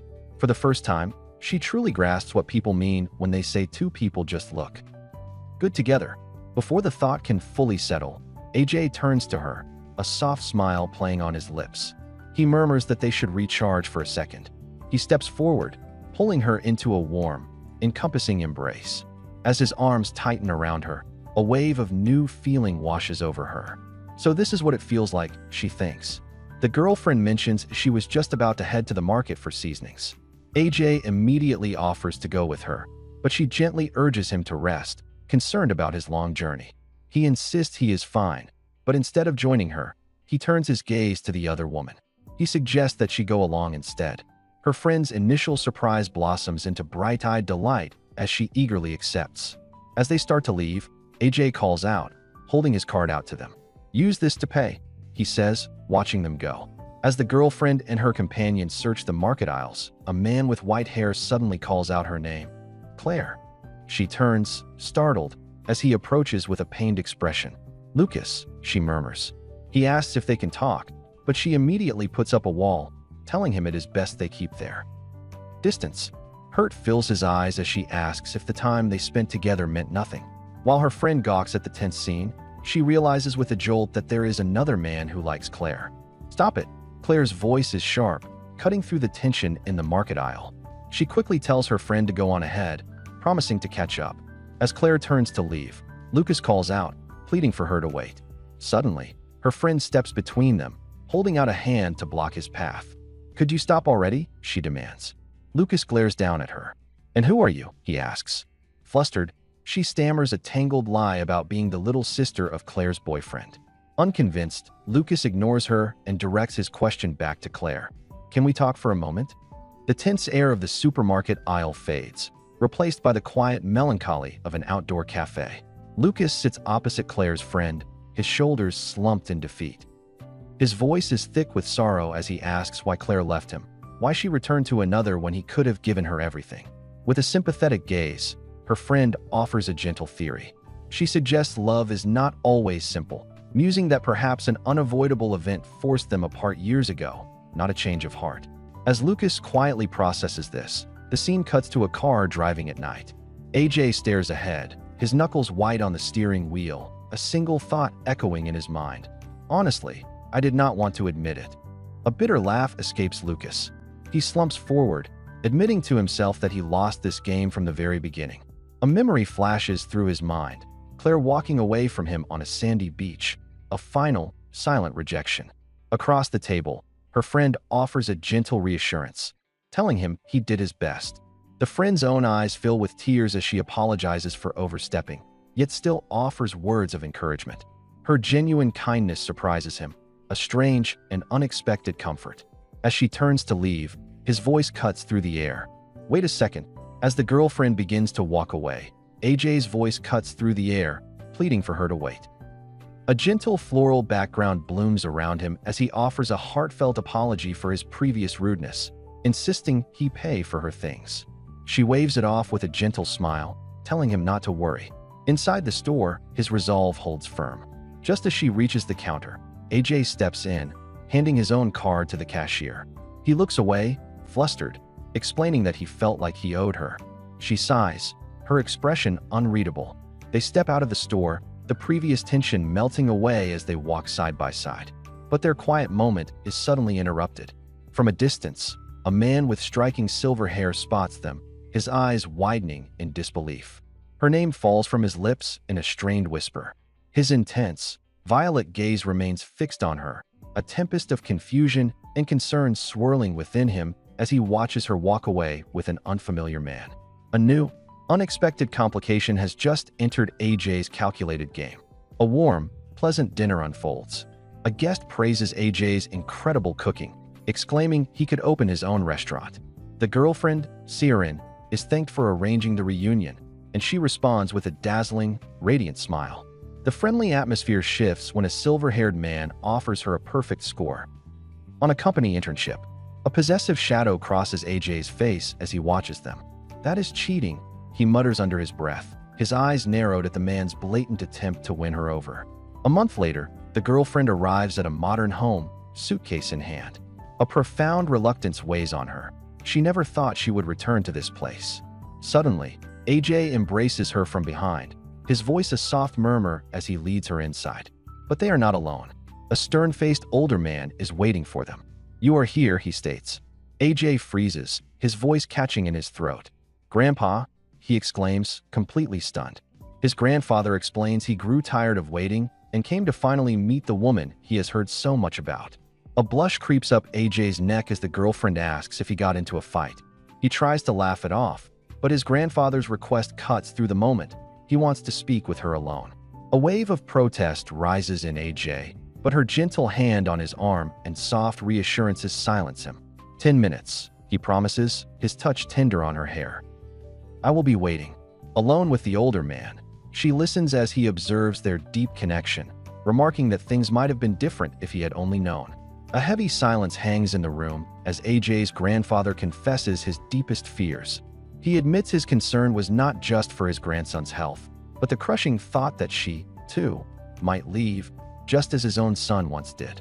He then commends her, saying she has endured so much. With his request for her to take good care of AJ, the mood lightens, but only for a moment. He turns away, mentioning his retirement in a few years. An old man gets lonely, he muses, and supposes he can look after about 5 grandchildren. The girlfriend's world stops, her eyes wide with disbelief. 5. A faint blush dusts AJ's cheeks as he pouts, pressing the girlfriend for details about her conversation with his grandfather. Visibly flustered, she looks away, gently rebuffing his question. "I told you." "Not yet," she murmurs. He sighs in frustration but quickly shifts his focus, a clever idea sparking in his eyes. He suggests they spend the next 2 days having fun, noting that his grandfather wanted them to spend time together. When she hesitates, unsure of where to go, AJ's entire demeanor changes. A wide, cheerful smile spreads across his face. "I already planned everything." He asks with a playful grin if she still has that outfit. High above the world in a Ferris wheel car, the girlfriend marvels at the view with childlike wonder.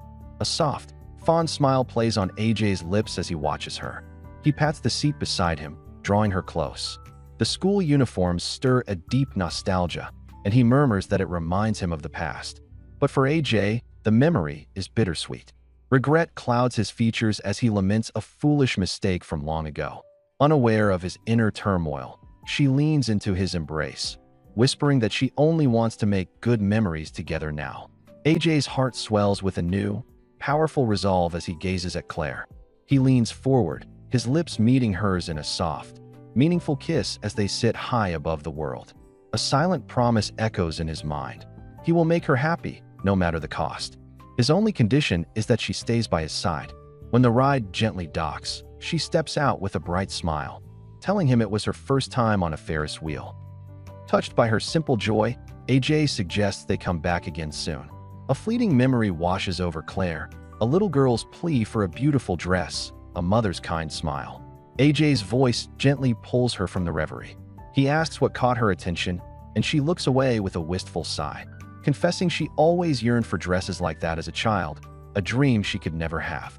A slow, meaningful smile touches AJ's lips. He asks if she would like to visit the past, just once.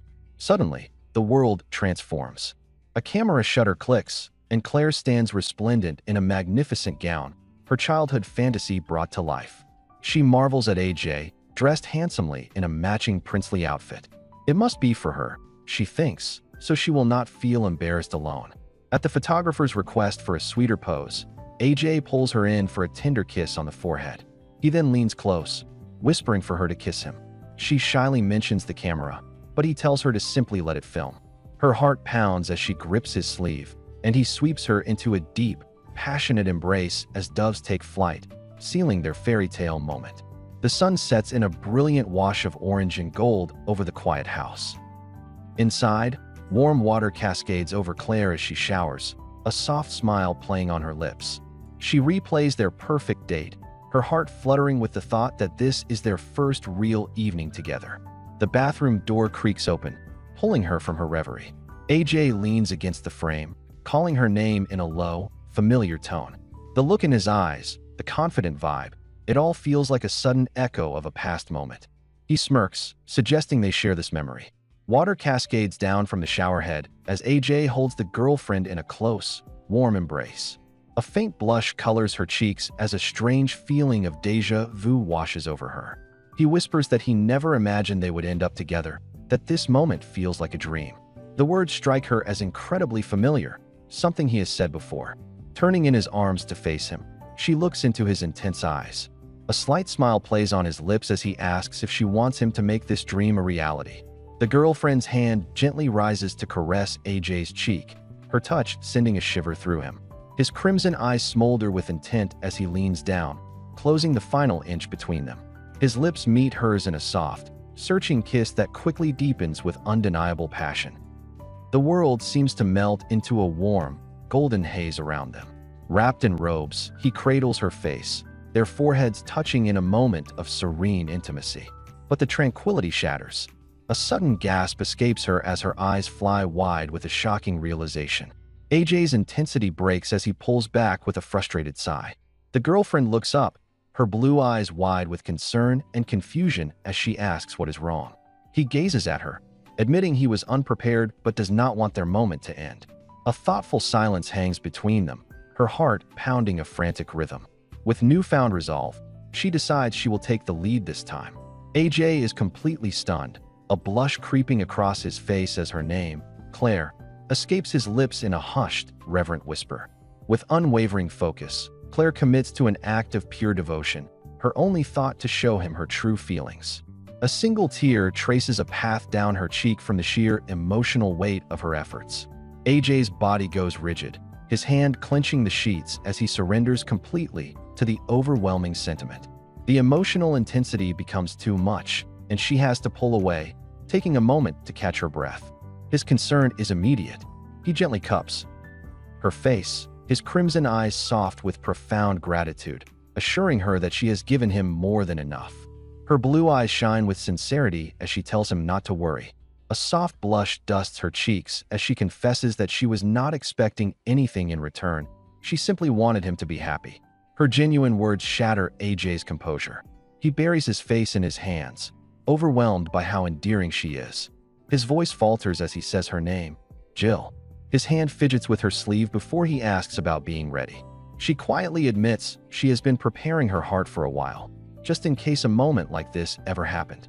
Her breath hitches, face flushed as she whispers how good it feels, completely overwhelmed by the emotion. AJ watches her, his own control fraying as his crimson eyes darken with intensity. She gasps his name, feeling the pinnacle of their bond approaching as her heart races. "I cannot take it anymore," he murmurs, his own resolve breaking. A silent scream erupts in his mind. He cannot hold back. A wave of pure euphoria crashes over them, the world dissolving into a haze as her spirit soars in absolute euphoria. A soft, shimmering haze settles around them as the girlfriend catches her breath, her body still humming with the lingering warmth. Curled up against AJ, She lightly complains when he teases her about the sheets. A warm smile plays on AJ's lips as he looks down at her. Seriously, she pouts. You are always teasing me. He simply replies that he cannot help it because she is too cute. A moment of silence passes before her eyes sparkle with renewed affection. Honey, she whispers, her cheeks flushing. That special bond we shared. I want to feel it again. A fresh wave of emotion washes over them as they begin again. The girlfriend's body trembles, a breathless sound escaping her lips. Tears gather at the corners of her eyes as she is overwhelmed by the powerful new sensation. Seeing her distress, AJ immediately halts, his crimson eyes filled with genuine concern. Is it too much? He asks gently, his voice low. Should we stop? Do not push yourself. He tenderly cups her cheek, but she meets his gaze with fierce resolve, silently pleading for him to continue, her heart pounding in anticipation. As they begin again, a soft gasp escapes her lips. Tears well up in her eyes, her body trembling from the overwhelming intensity. Noticing her distress, AJ immediately pauses, his own expression filled with genuine concern. Is it too much? He asks gently, his voice low. We can stop. He tenderly cups her cheek, but she shakes her head, a silent plea in her gaze. She insists he keep going. Understanding her resolve, their profound rhythm resumes, more powerful than before, carrying them both into a haze of feeling. Caught in a swirling haze of closeness, the girlfriend's voice is a mere whisper as she breathes his name. With vulnerable hope shining in her bright blue eyes, she asks if he truly likes her. A faint blush dusts AJ's cheeks, his crimson gaze softening with an unexpected sincerity. I like you, he confesses, the simple words carrying an immense weight that hangs between them. Her eyes widen in shock. As his touch intensifies, a powerful new wave of emotion courses through her, leaving her breathless and unable to move. A smirk plays on his lips. What is wrong? He teases. A sly smirk crosses AJ's face, his crimson eyes gleaming with a mix of mischief and deep affection. Then I will guide you, he murmurs, his voice a low promise. He leads her into a new, overwhelming wave of emotion, and a startled gasp escapes her lips as the world dissolves into a blur of raw feeling. Her breathless sighs fill the room, and AJ briefly thinks to himself that it is a relief they are so far from any neighbors. Slow down, she whispers, completely overwhelmed, but he simply holds her tighter, urging her to hold on to him just a little longer. The world dissolves into a brilliant, overwhelming light as the peak of their connection arrives. In the quiet aftermath, they lie tangled together, their chests rising and falling in a shared rhythm. Tears stream from the girlfriend's bright blue eyes as she gazes at AJ, her expression filled with raw adoration. I love you, honey, she whispers, her voice thick with emotion. Her touch is incredibly gentle as she offers to care for him, a soft promise that deepens the fragile moment between them. And that's where we'll leave them for now. If this one hit you right, you already know the move. Tap subscribe. The next obsession drops twice a week, and trust me, you don't want to miss it.